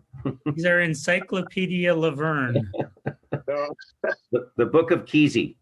Well, my memory's failing fast, so might not be for very long. You might want to start demonstrating that failure of memory then, so that we let you go at some point. But wait a few years until the gold line's finished. Well, I really appreciate that input along with Mr. Ciotti and Mr. Kesey, because kind of gives us some depth of what's going on here. And I do think that we don't want to be too hasty with this, but I do like the active transportation. Take a look at it and see what we can find before we do anything of spending any money or anything. The other housing tract is still in the sky and in the clouds, and the residents are having an issue right now. But as Mr. Kesey said, I don't want to make a decision on something that may make it worse, or make an issue that, oh my gosh, now we have to address this and we have to fix a problem that we just created, and it's like it's been working. Maybe it's not working as well. And I think we need to put our eyes on it. We've got some, Councilmember Davis and myself are on the Active Transportation Committee along with many other individuals plus Public Works. And I think just take a look at this and see what we can do before we move forward to spending any money. Yes, sir. Mr. Davis. Mr. Mayor, from what I heard tonight and from what I read as well, the last traffic study was done after some development. And I think that we can use that as our model and wait till if and when the Amherst project is done. If it's not done, then there's no changes. Then I think we can go straight to the Active Transportation Committee and see what we can dream up. But I would be interested, I guess, in suggesting that, if the project at Amherst is completed, that we then take consideration of a traffic study, at which point either the Active Transportation Committee can engage with that beforehand, during or after to help influence the calming activities or the street calming that we want to have in that whole area. Sounds like a motion to me. So I guess I'll go ahead and make it unless anybody else has. Mr. Crosby, are you okay with that? Everybody, you might make a motion and we'll. So the motion will be to maintain the status quo for now until, it's hard to make the additional piece though. That motion of maintaining status quo is recognized as existing until we have that. If the Amherst project goes through, then we reopen it and think about a traffic study. I'm not saying though that independently of that, I would encourage the Active Transportation Committee to look at that whole area and see how they can get involved. Us get involved. Mr. Kress, is that good for a motion, sir? It's pretty good. I think we can sort it out and put it in the minutes. Mr. Looks like he would say So something. clarify status quo, but still push it to the Active Transportation for at least some evaluation in the meantime. Right, yep. Do we have a second for that motion? I can second that. Can we have a roll call vote, please? Yes, we can. Councilmember Davis. Aye. Councilmember Crosby. Yes. Mayor Pro Tem Carter. No. Mayor Hepburn. Yes. Okay.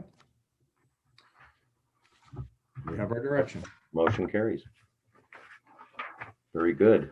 Now, if I didn't jumble up all my paperwork here, we will move to, we will close out. We will move to public comment. Is that correct, Mr. No. No, wait. I'm Doesn't- sorry. We have one more item. Excuse me. I've lost, Mayor, you put this item on. I did, sorry. Yes, item B, 7B. A resident requested that we put on the agenda to discuss allowing public to be included on video during the council meetings. I just brought it forward as Mr. Bowen had asked to put this on just to discuss where we're at and to discuss moving forward. Obviously, we'd all like to get to normal council meeting and be, have in-person council meetings. Unfortunately, the county won't allow that right now, but maybe morphing what we're doing and adding maybe people in the queue as far as if people want to speak, putting them on Zoom and let them speak. But I just wanted to throw it out to you guys. And I think Mr. Bowen wanted to talk after we made our comments and he wanted to speak, but I'm just throwing it out there to everyone. Well, my suggestion would be take public comment first, then we'll make our comments. Anybody else? We'll go to public comment.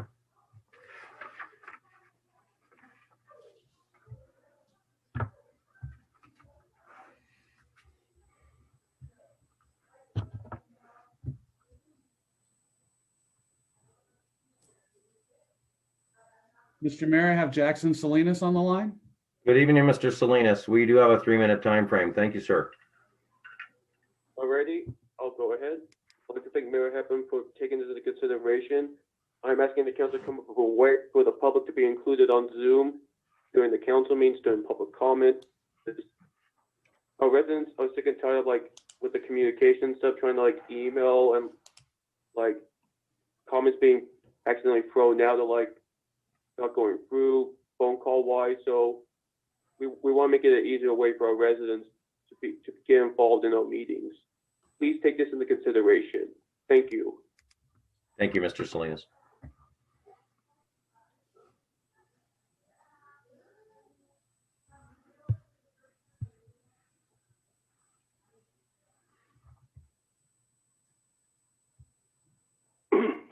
Mr. Mayor, Rick Bowen on the line. Good evening, Mr. Bowen. We do have a 3-minute time frame, if you don't mind, please. Okay, good evening, Mr. Mayor and Council. I want to thank Mayor Hepburn for putting the citizens on the agenda. He's the only council member that agreed to this important issue. I was hoping to hear the council members' comments first to see where they stood on this subject, but it doesn't seem like we ever get that. So we go into this with no information and no faces.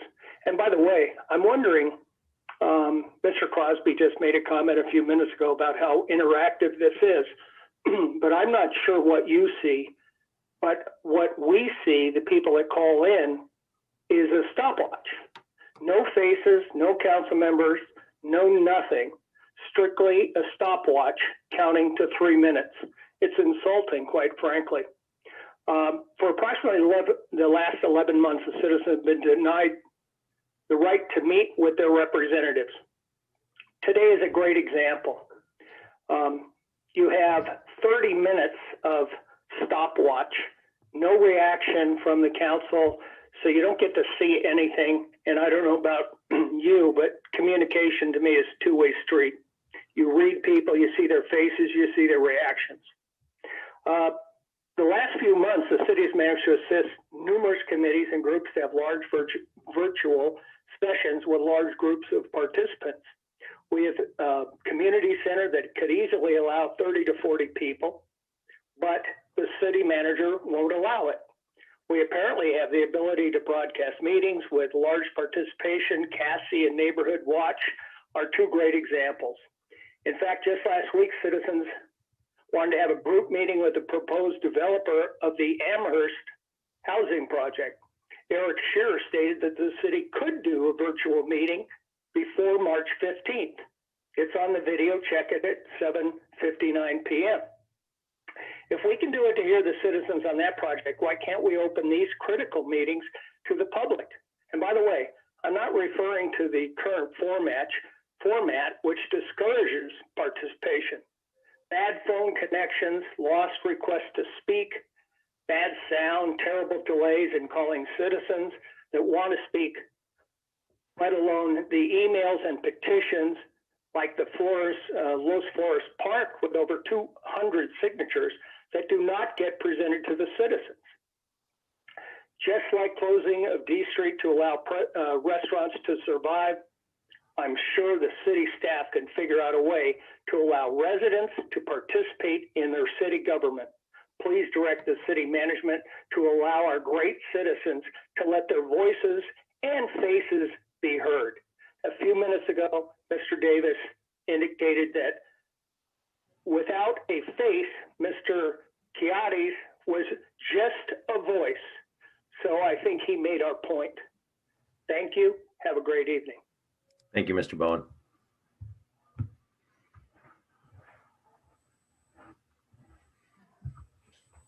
JR, any other public comment? Sir, we have at least two more. Hold on one second. Okay, thank you.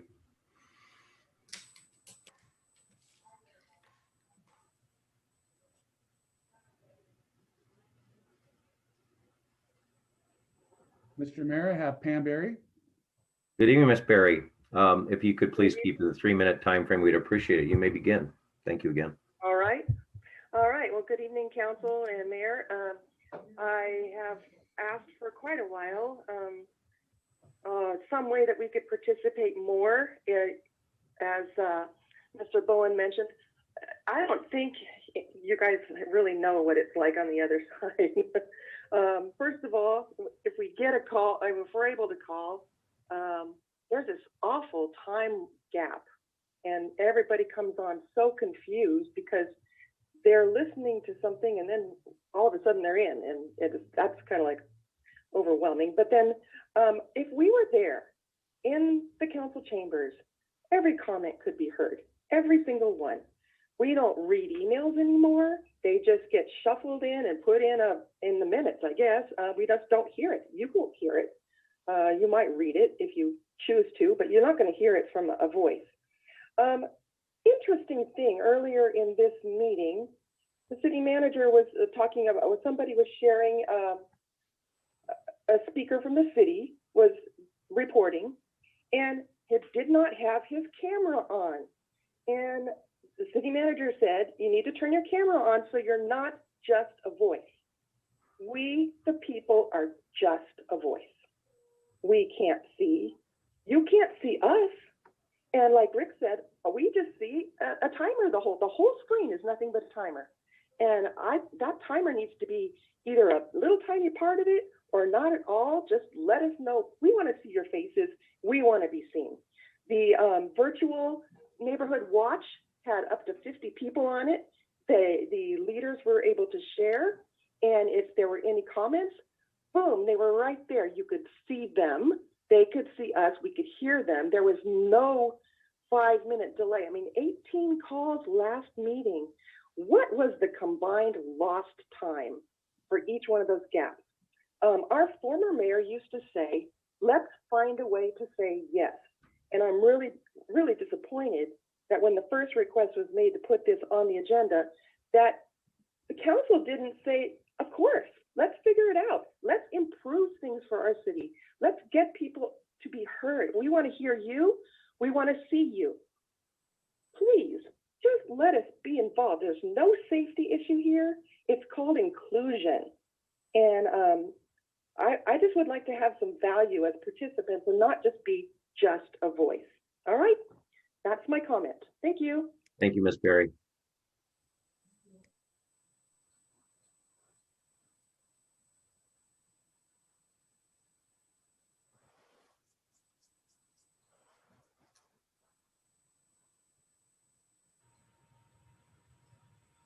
Mr. Mayor, I have John Wilson on the line. Good evening, Mr. Wilson. If you keep it to a 3-minute time frame, you may begin. Thank you. I do like the idea of having video with those of us that call in with our public comments, either in the general public comments or on a specific agenda item. As the gentleman said earlier, even right now, now and sitting here looking at a timer from the previous speaker, and I'm already on. So obviously, I understand there's a time delay, but this just doesn't seem real. And the last time I ran into you at Stater Brothers, Mr. Mayor, I even made the comment to you that the council meetings are getting a little bit boring being virtual, and that was kind of a general comment. So I definitely would like to have us on video, maybe even go as far as to having anybody that is in the Zoom meeting have a Zoom meeting video so we could all see each other there and participating. I understand we can't get back to the live council meetings in the chambers right now, but this could be the next best thing. A lot of us like to participate in what goes on in our city and through the city council, and to me, it just humanizes the whole process. So yeah, I just, rather than seeing this clock running here, I'd rather see you guys at least so I could get your reactions to what I'm saying. Thank you for your time. Thank you very much. Appreciate it.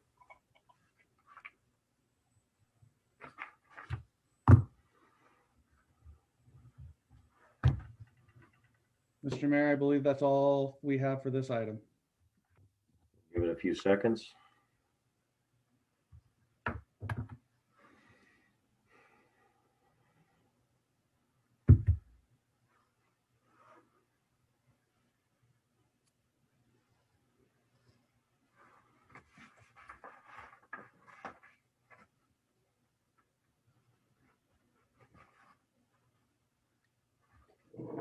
I think we can, nothing, JR?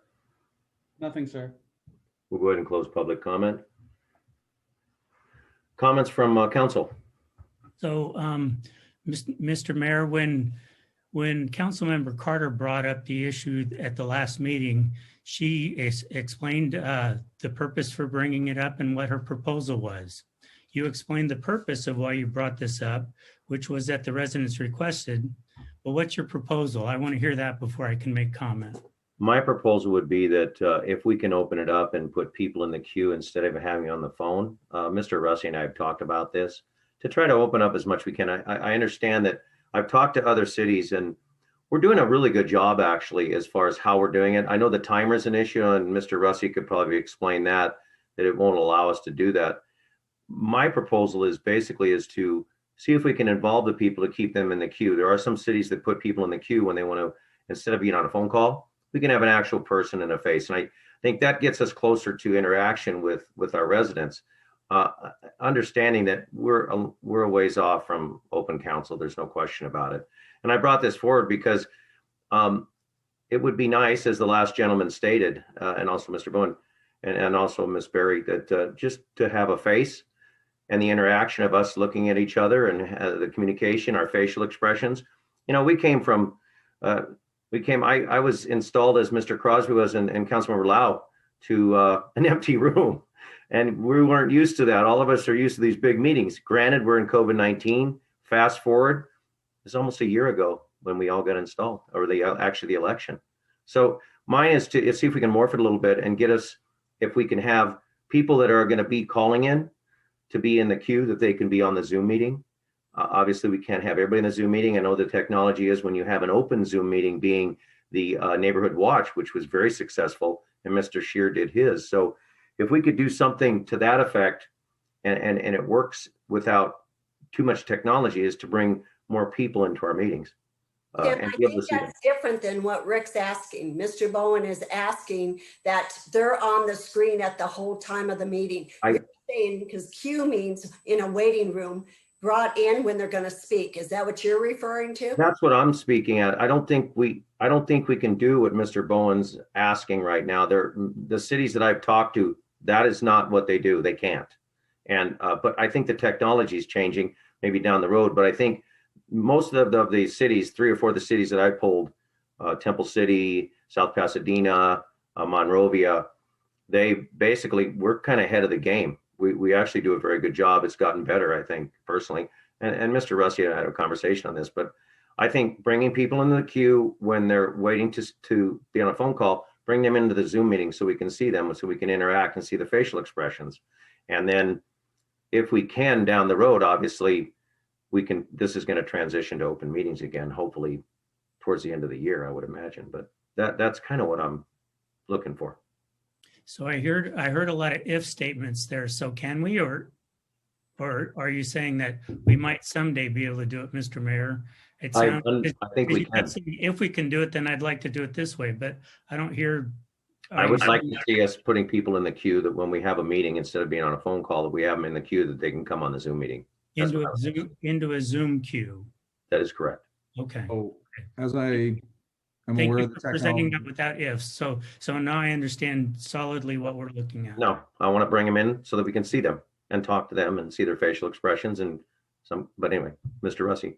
So there's the way the technology that we have in the Zoom is there's two different elements that you can do. One is kind of a webinar where you have people off on a different screen that is being monitored, but they're still able to watch the meeting going on. They can then raise their hand. They can't be seen. Their voice comes in. I think Claremont follows this format. It's no different than what we do with our meetings right now, except for we're doing it on phone versus Zoom. The other option is people are sitting in our waiting room. The challenge with that is we don't see them. We just see people sitting in a waiting room. We don't know what item they're speaking on. We don't know if they wanted to speak on two items. I mean, we'd have to go check with each person and bring them into the room to find out. It just is clumsy. The other way, yeah, we could look at doing that. However, you wouldn't see the person. As I understand it, and I've seen what the other cities are doing in that queue, so people can monitor the meeting at the same time, is their voice is just what's coming in, not the person themselves. So, I mean, we can go do some additional research on that. I think what we are doing is serving our needs. That would require that we take phone calls and then monitor a Zoom. I don't know what we're gaining, but if that is the direction that we wanted to go, we would have to do some more research and probably upgrade our system. Another thing It would also mean making the login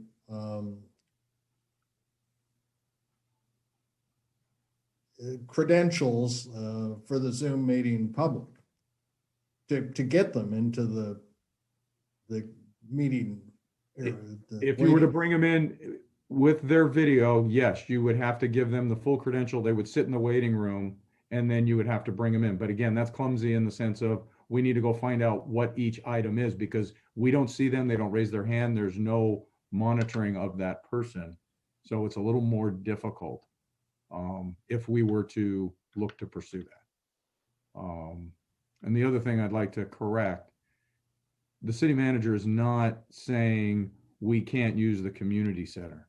The county is saying that we should not be having events of that size, not to mention we do not have the technology. The only place we have to live stream out other than Zoom like this is in our council chambers. And it's just not big enough to bring other than maybe council and staff in. And we know that that's not a possibility at this point either. Yeah, and I'd like to address that along with what you just said, Bob, is a few of the comments were that the city manager is not allowing us to meet in public. I want the public out there to know that the city manager checks with us. We have the right to ask him what we want to do. This is the format that we have as council recommended because it's working. I have had no complaints about somebody not getting on. I have had a complaint that the timer is off, that the delay that they're getting at home is off. But I talked to JR about that last week. So if there's a issue from the public, they can contact us and we'll look, into it for you. And but it is not the city manager. You have to understand, he works for us. We gave him direction. This is how we want to do it. I don't feel safe being in a council chamber. I have asked that we stick with Zoom for a while. So I want that to be heard. And I really think 2021 should be lack of blame. Let's put more into solutions. And I think we work together well with doing that. Well, we cannot meet. There's no question about it. And 100% agreement. I think what we're getting at here is just if we could morph this to something where we can have more involvement from the residents instead of a phone call to bring them on Zoom. I understand what you're talking about, Mr. Russi. I don't know the technology. Okay. To be right up front with you. I'm just looking at the fact that we are going to be doing this for some time in the future. Probably, Lord knows, till the end of the year, if not the first of next year. But if we could have access without too much extra work on staff or having to purchase more technology, we're going to be doing this for a while. If people do want to come in and speak and it's not an issue to get them in on a Zoom, it would be nice to be able to incorporate that. So Mr. Mayor, I want to say thank you for clearly articulating what it was you were proposing in this agenda issue, because I didn't understand what we were going to try to do. I do appreciate our residents' concerns about the limitation of access that they have into this meeting. I too have participated in larger Zoom calls. And unfortunately, I don't believe that at least the quality I've seen in large Zoom calls, I'm probably getting 85 to 90%, maybe 93% good broadband for that. But I lose anywhere between 7 and 15% of what goes on in the larger meetings because my screen freezes or other people's screen freezes. And for a council business meeting, for the business of our city, I don't want to have to worry about freezing up or things happening to interrupt our meeting in that sense. So my concern is that I want to maintain the high quality that we have because we need to make these important decisions for our city. I understand that everybody, including us, has had to do things that have been out of the ordinary for this extreme COVID event. And it's unfortunately that we can't all be together. But I concur completely with Mr. Kress's notion that we need, maybe feedback to Zoom is the right way to do it, to try to find out whether we can have separate levels of credentialing to be able to go out to the public and then to council separately, because that would be a big concern of mine. For the limited versioning of credentialing for participating in the meeting. So while it appears simple and easy because computer companies like to make it look simple and easy, the behind the scenes is much more challenging than that. And I just want to give kudos to our staff, JR in particular, and Lupe, who is even on the back end of that, who make this look as magical as it is. So they make it look easy. They keep it engaged. I get the fact that the callers are time delayed on what they're seeing versus what they're saying. It's improved over the time too, though, because there was a time that people were listening to the screen. And so we would talk to them and they would wait till the screen told them what to do. And then they would start speaking into the phone. So we've made some improvements and accommodations. I think we need to continue to look at improvements that can be made without spending a whole lot of money for, it's not just for a day or two, but it's not forever. And I hope that our residents continue to accommodate and are gracious with the limitations that we have as a community. So I'm in favor of delaying this decision till technology catches up. Well, and along with that, I know that some of my meetings that I attend as a representative of the council, such as Gold Line meeting and Tri-City Mental Health, they are executive meetings and it's not anyone from the public on the meeting. And it's held the same way we are because we're there to conduct business. And then we have the public comment session too. And we do it the same way, that if someone calls in, they're not seen, but we hear them and we take emails. And so it's working quite well. And I think that's the professionalism of a committee. It's different than when we talk about community meetings. I understand having some meetings that is open, like the Amherst area, having a public meeting or a neighborhood watch. That makes sense because it's the whole community involved. That's a totally different concept. Right, and Mr. Bowen was bringing up Cassie. I know in the last Cassie meeting that he and I were both in, I saw about 2 minutes of glitching going on. Oh. Thank you. And I really actually appreciate everyone's comments tonight. I did not know that they only see the stopwatch there, because what we see, so people know he asked that question, we see a stopwatch in a large stopwatch, and then we see a panel of the council members. And I think that we should manage the stopwatch on our own then, so they see our faces when they're making comments. And Because thank you. Oh, sorry, go ahead. I'll let you finish. and there's a good point being made, because what I'm intently listening and writing down what they're doing. I see other council members doing the same thing, and I want to make sure that our residents don't feel that we are just not there listening to them, because that is what we are doing. I see our council members doing that, and I want to make sure that they see that as well. And thank you for pointing that out, because I was not aware of what they were seeing on their side, and want to make sure that that could be a positive change.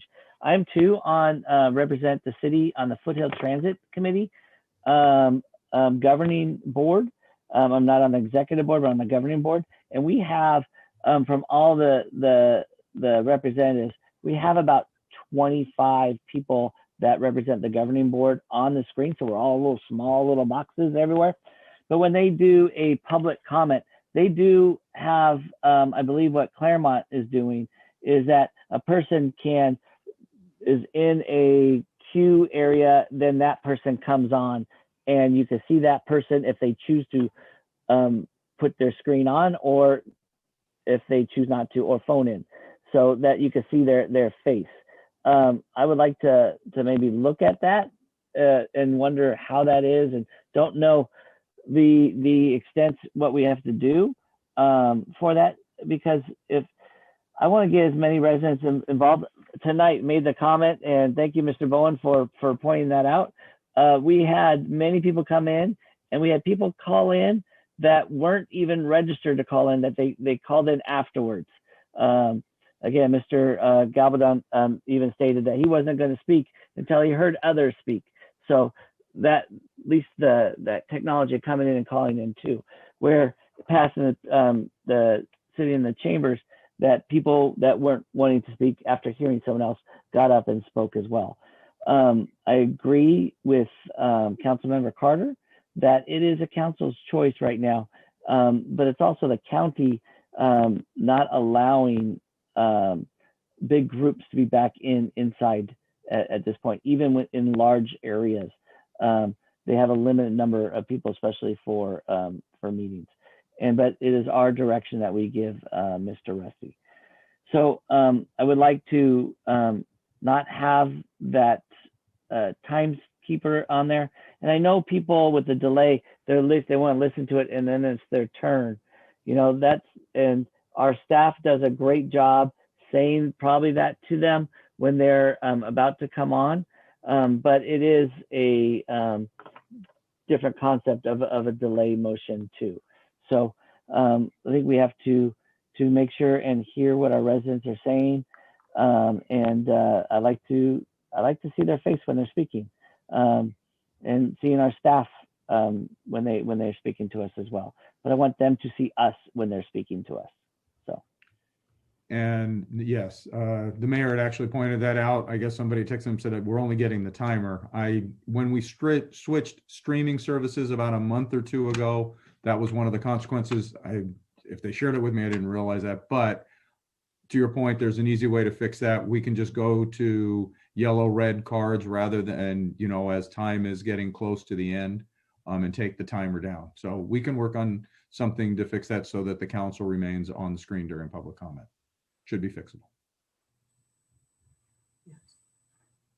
I appreciate all your comments. I'm glad that I was able to clarify that, but at the same token, our residents want more. We should try to give them more. If technology is there and it's possible, let's find out if we can put them in the queue.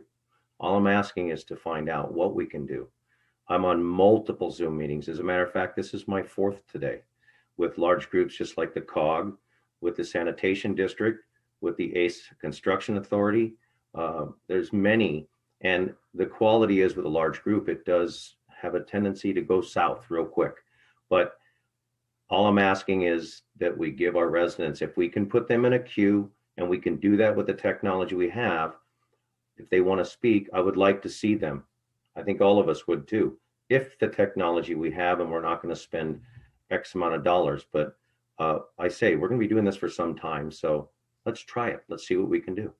Let's give some options. But I think we should also leave open the call-in, because some of your residents. I'm not saying change anything that we do now. I'm saying let's find out what we can do, and you can have option A or option B. Right. Yeah, it works fine. It's just that some people want to be on to be viewed. Like I say, we're not going to be back to open council meetings for some time. If we can do it technology-wise and not degrade our quality of what we're doing, let's do it.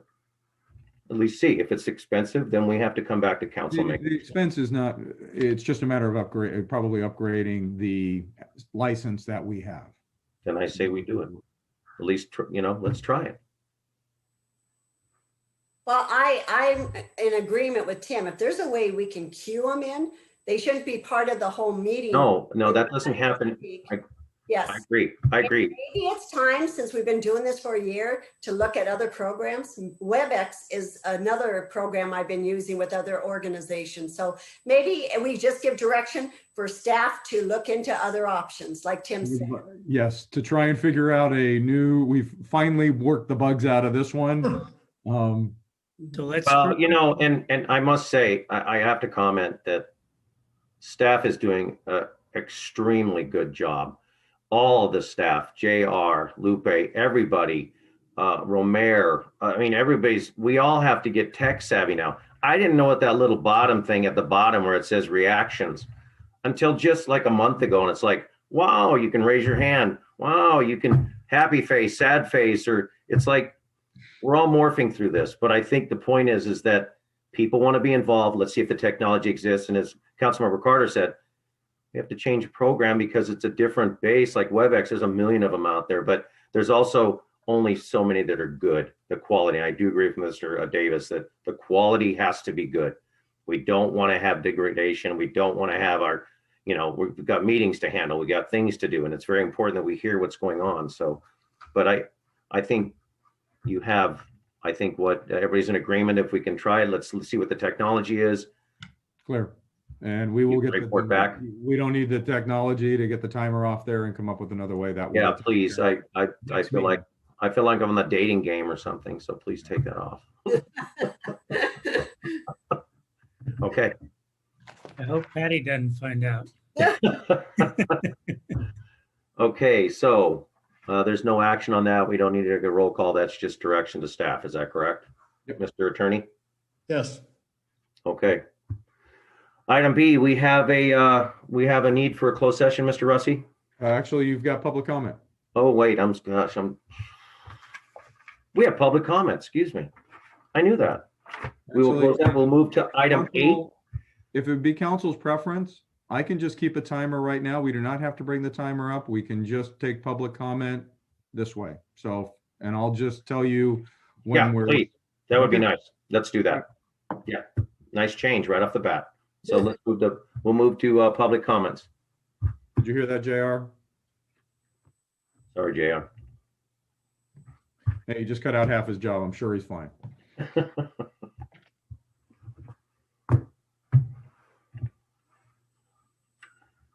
Mr. Mayor, I have Rick Bowen on the line. Good evening, Mr. Bowen. You know the time frame. If you could please keep it to 3, we'd appreciate it. Call. I just want to remind everybody that tomorrow, Tuesday, is the 1-year anniversary of the election of Mr. Mayor Hepburn. 5,786 citizens voted to remove the sitting mayor, to be replaced with someone that would listen to its citizens. That's an astonishing 26% winning margin. Based on the continued, I'll use the phrase backbiting, and particularly snarky comments, particularly from Mayor Davis towards the new mayor, and other things like the continuous undermining of his request, things like the introduction of Robert's Rules of Order. a forensic audit when he first took office. Millions of dollars in no bid contracts and the consideration of legal district voting. I hope the citizens that voted for Mr. Hepburn remember the lack of cooperation he has received and continues to receive. A new election for 2 council members and mayor is a little over a year away. God forbid we have another election. Citizens need to see who they elected and ask if those that they did elect are really who they represented themselves to be. 5,786 of us wanted a new, vibrant mayor. We got one. Will the council help, or will the council continue to block his efforts for change? Thank you. I appreciate it. Have a good evening. Thank you, Mr. Bowen.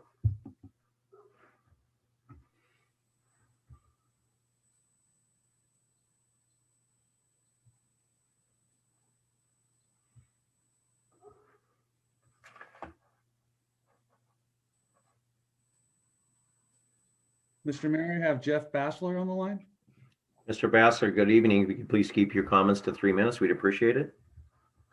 See what I can do. I have 3 things I want to hit on real quick, and 2 of them are carryovers from last week. You have a large group of the city that is completely blocked out of access to what's going on in the city right now.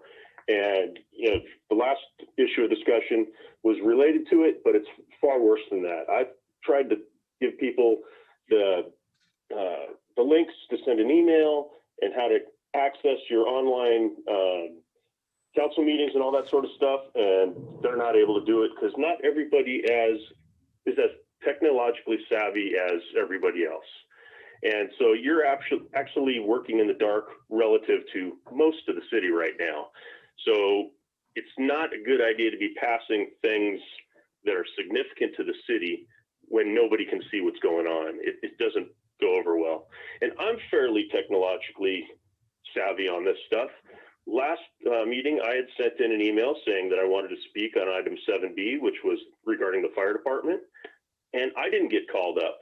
And when I didn't get called up, I only had 30 seconds to try to find a number and call in. I was unable to reach it in that time. So I was blocked out. I'm technologically savvy. So you've got a problem with not being able to reach the city. And I would hope you don't pass anything irreversible until you get everybody back in meetings so that everyone can participate. Also, on the fire issue, I'd like to thank those of you that passed the thing to send it to a vote. That is a big deal. Every single one of you said during the campaign that you did not want to go county, at least unless the city voted for it, and at least you backed that up. And last, one of the comments made during that discussion last week, Mr. Mayor, you were very demeaning to the population of the city that they might oppose your conclusion on something. You basically threw out there that, well, if it's going to cost less and we're going to get better service, why would we want to go to the city? That is because people have different priorities than you might have. They don't have a campaign promise to fill. They might be looking at things like how it affects their individual household. So please don't be so demeaning to those in the city. That's all I wanted to address today. Thank you. Thank you, Mr. Bassler.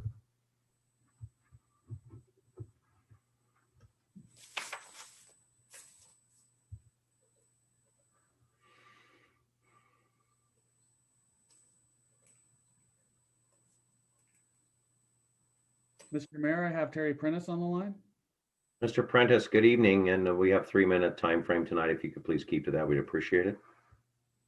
Good evening, council members and Mr. Russi. At the last council meeting, the comment was made that Laverne Fire Department has only 9 firefighters on duty in the city and cannot safely respond and handle any type of structure fire, while defending the position that we need to contract with LA County Fire District for our fire and paramedic services. But under either of the contract options presented, LA County Fire District would have a maximum of only 8 firefighters on duty in the city at any time. Currently, LA County Fire provides dispatch services to Laverne Fire Department. They dispatch the personnel and equipment to deal with reported situations. If Laverne Fire Department does not have sufficient personnel and equipment needed to deal effectively with a reported incident, then LA County Fire Dispatch Center sends other personnel and equipment to the scene in compliance with the automatic mutual aid agreements. Several decades ago, the California Statewide Mutual Aid Pact was born as a result of the conclusion that no fire department had the resources to deal with every type of disaster. The preferred method of cooperating in this endeavor was for fire departments across the state to enter into automatic mutual aid agreements with other local departments. Laverne currently has automatic mutual aid agreements in place with both LA County Fire District and Angeles National Forest. LA County Fire District is signatory to the statewide mutual aid pact, which is a strong endorsement and has never shied away from fulfilling its commitment to mutual aid. By far, the greatest requests for service from Laverne Fire Department are for emergency medical aid. The ratio of fire responses compared to emergency medical aid responses is 4.5 responses to 2,580 responses per year, or that Laverne Fire Department responds to a fire of any source every 2.5 to 3 months, while responding to emergency medical response every 3.4 hours. This is a 5-year average. The response ratio closely mirrors the documented responses of LA County Fire District throughout Los Angeles County, including the 59 other cities that contract with LA County Fire District.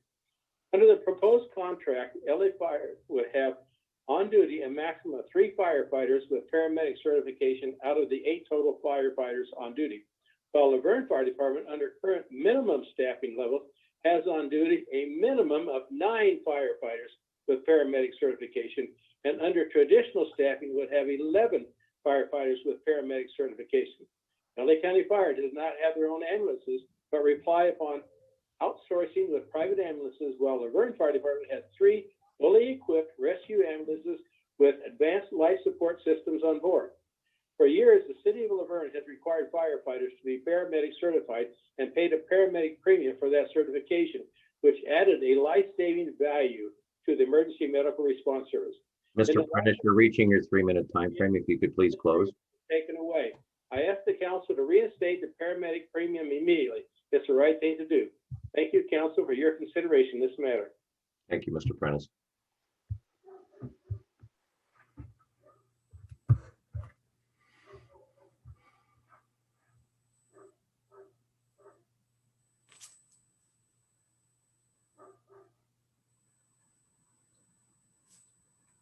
Mr. Mayor, Linda Lockhart Wilkinson on the line. Good evening, Ms.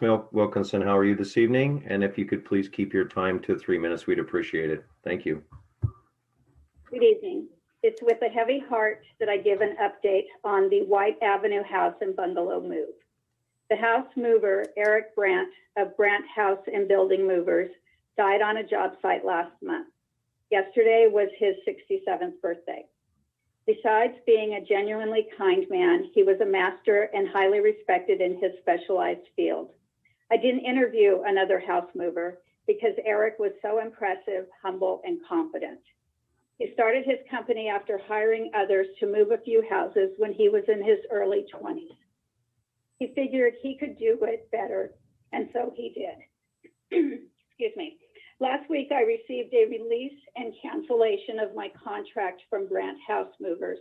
House movers are few, and in most cases, like a caste system being passed from one generation to the next. I'm hiring Danuba House Movers out of the Fresno area. Rick, the owner, came down last week. I have accepted his bid, and although it does not include craning off the top portion of the roof like Eric's contract included, the upper portion of the roof is going to be cut into sections and folded into the remaining lower part of the roof to clear the power lines on First Street. Danuba's has this job on their schedule to commence March 22nd and a move date of Wednesday, March 31st. I've received an extension of time to move the house and bungalow from the buyer of the White Avenue property, Matt Walburn. At the house and bungalows forever home at the corner of First and F Streets, their new foundations are in, and there's nothing more to do than wait for the structures to roll down the street. Thank you for your time. Good night. Thank you, Ms. Wilkinson. We're very sorry for the untimely passing of your mover. That's tragic. Thank you.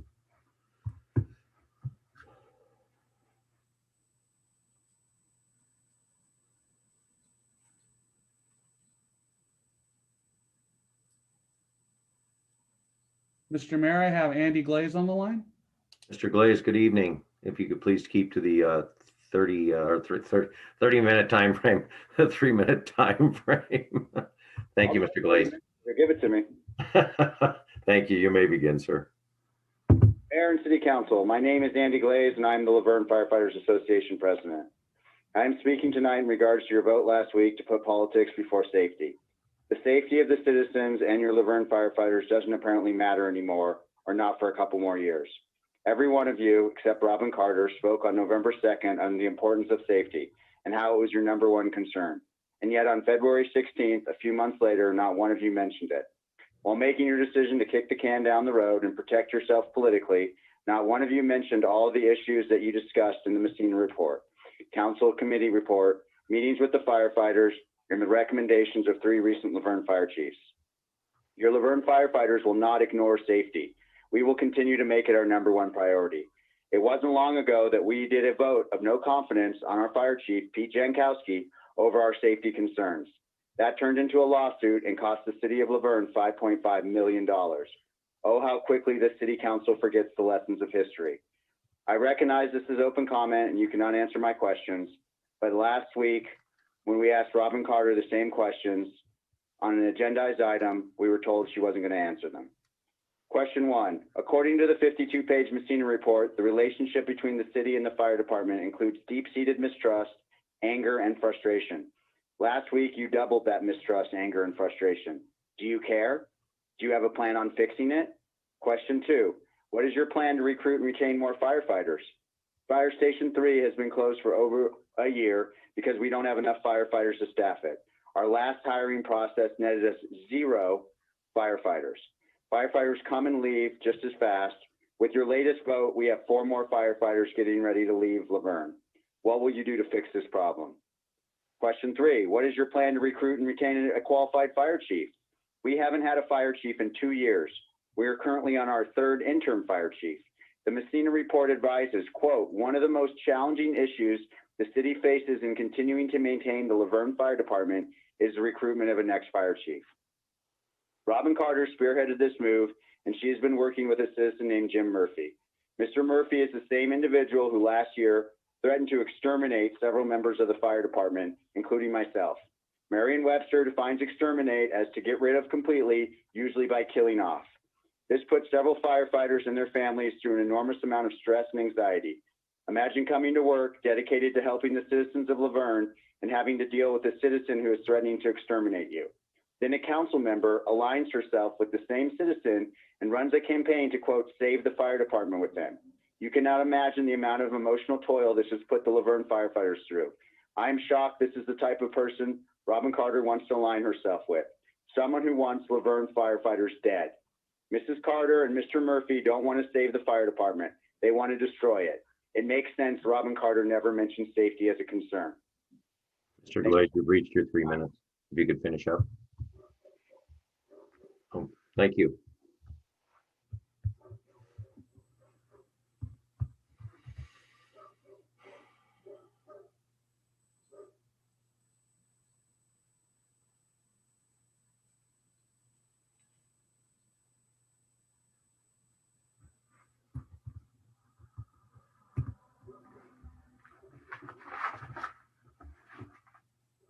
JR?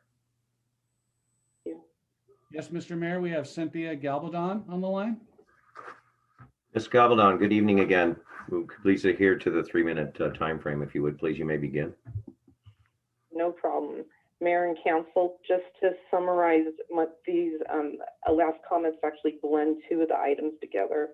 Tonight, 8 of the 12 calls were actually for opening Bowdoin.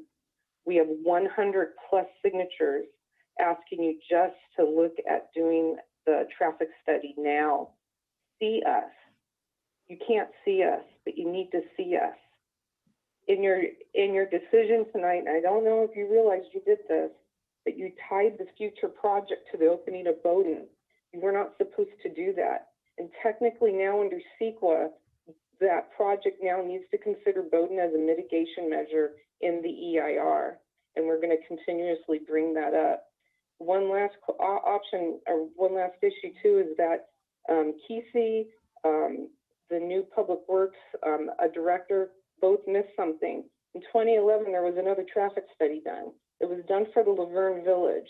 We were told at that time that that 2011 study was actually the new baseline for our street. It says that we have LOS failure, and in the new EIR, it says that the VMT for Amherst is significantly impacted. You use that report against the people, that 100 plus signatures in 2011. You're ignoring us again tonight. Please see us. See us here on Amherst, please. And I'm also going to request maybe other types of discussions so that maybe more of us on Amherst can have one-to-one with many of you so we can figure something out on this, because tonight was just too much. We were completely ignored. You don't see us here in Amherst. Thank you. Thank you, Ms. Galvin. Mr. Mayor, that concludes what we had already received. If you would just give us a moment to see if anybody else is emailing in. Okay, thank you.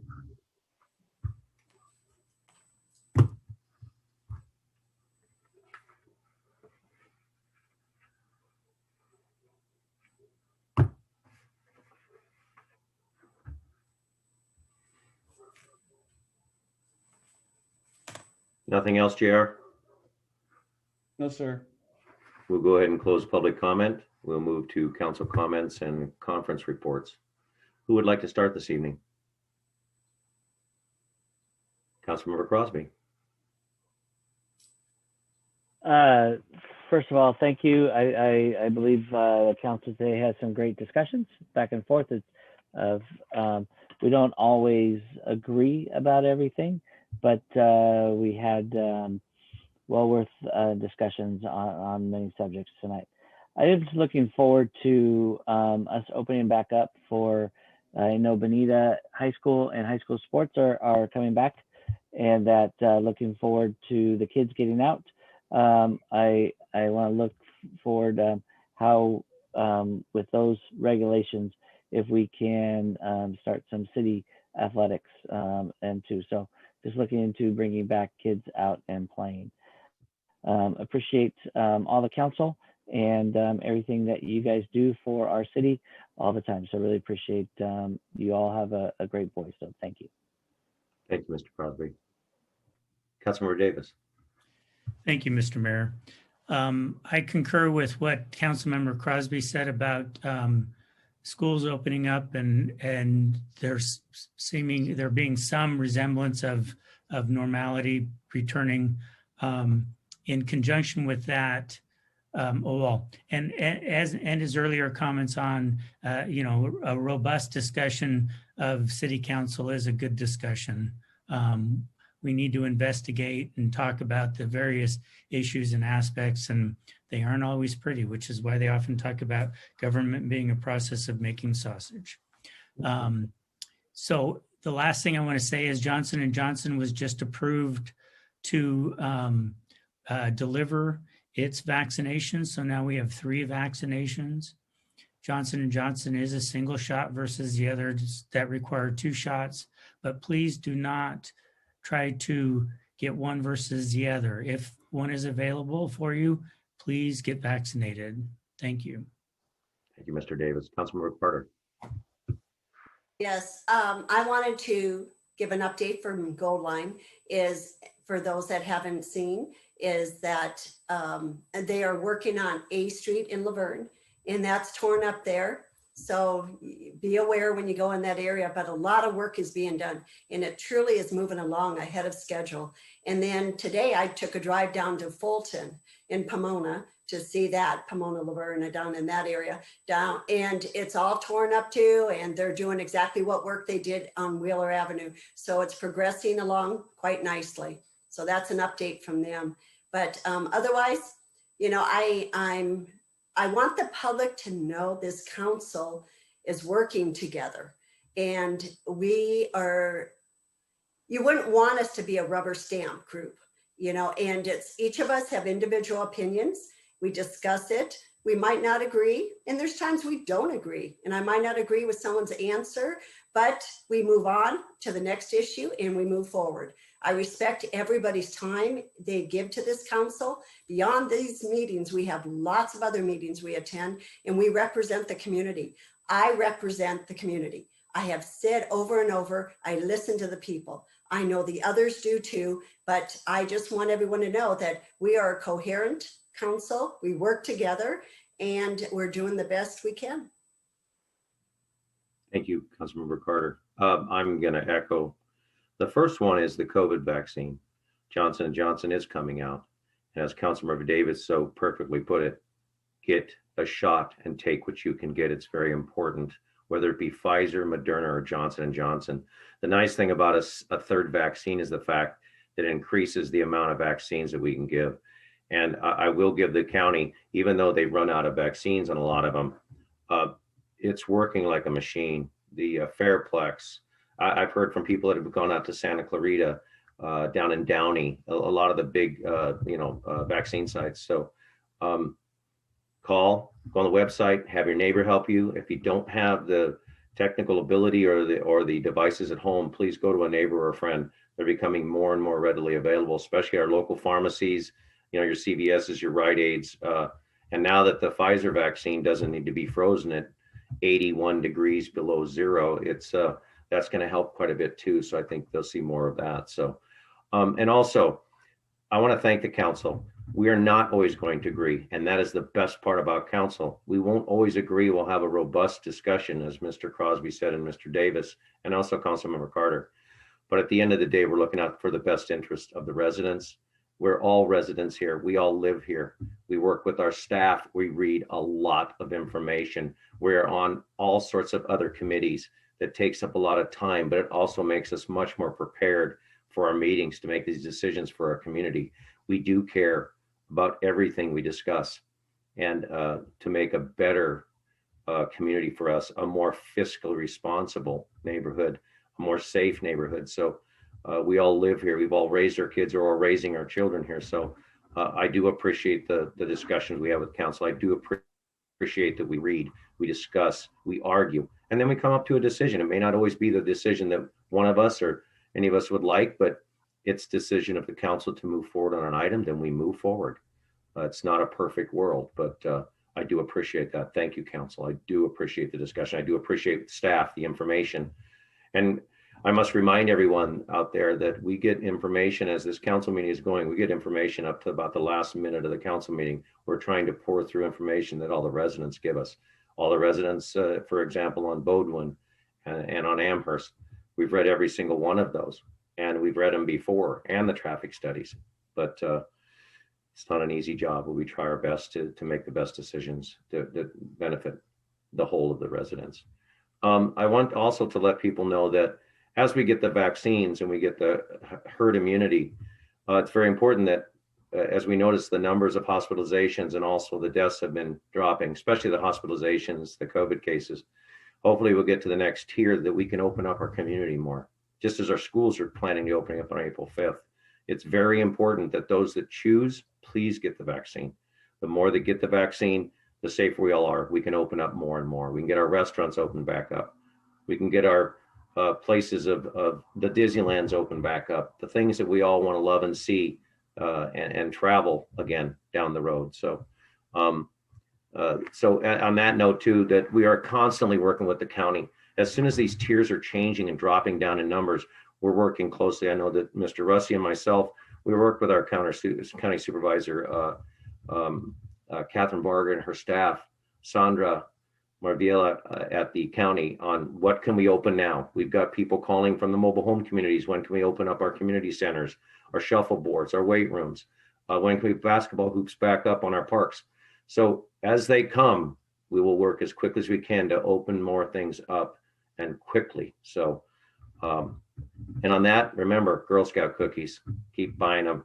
80% of their budget is made by the purchasing of the Girl Scout cookies. So go with the military, your friends, homeless shelters, go online, Girl Scouts of America, pick your local areas here, buy those cookies. Anyway, everybody, thank you. I do appreciate it. Mr. Russi, we have a need for a closed session. Is that correct? Yeah, just one item. There are two listed, but we will only go into closed session on one. There will be nothing to report out of it. Closed session is a conference with legal counsel, existing litigation pursuant to Government Code Section 54956.9, subsection A. And the cases are listed. I won't read each one of them. I don't need to, correct, Mr. Chris? Do not. Good. And published. Then we will recess into closed session. Our next meeting is March 15th at 6:30 p.m. Thank you, everybody.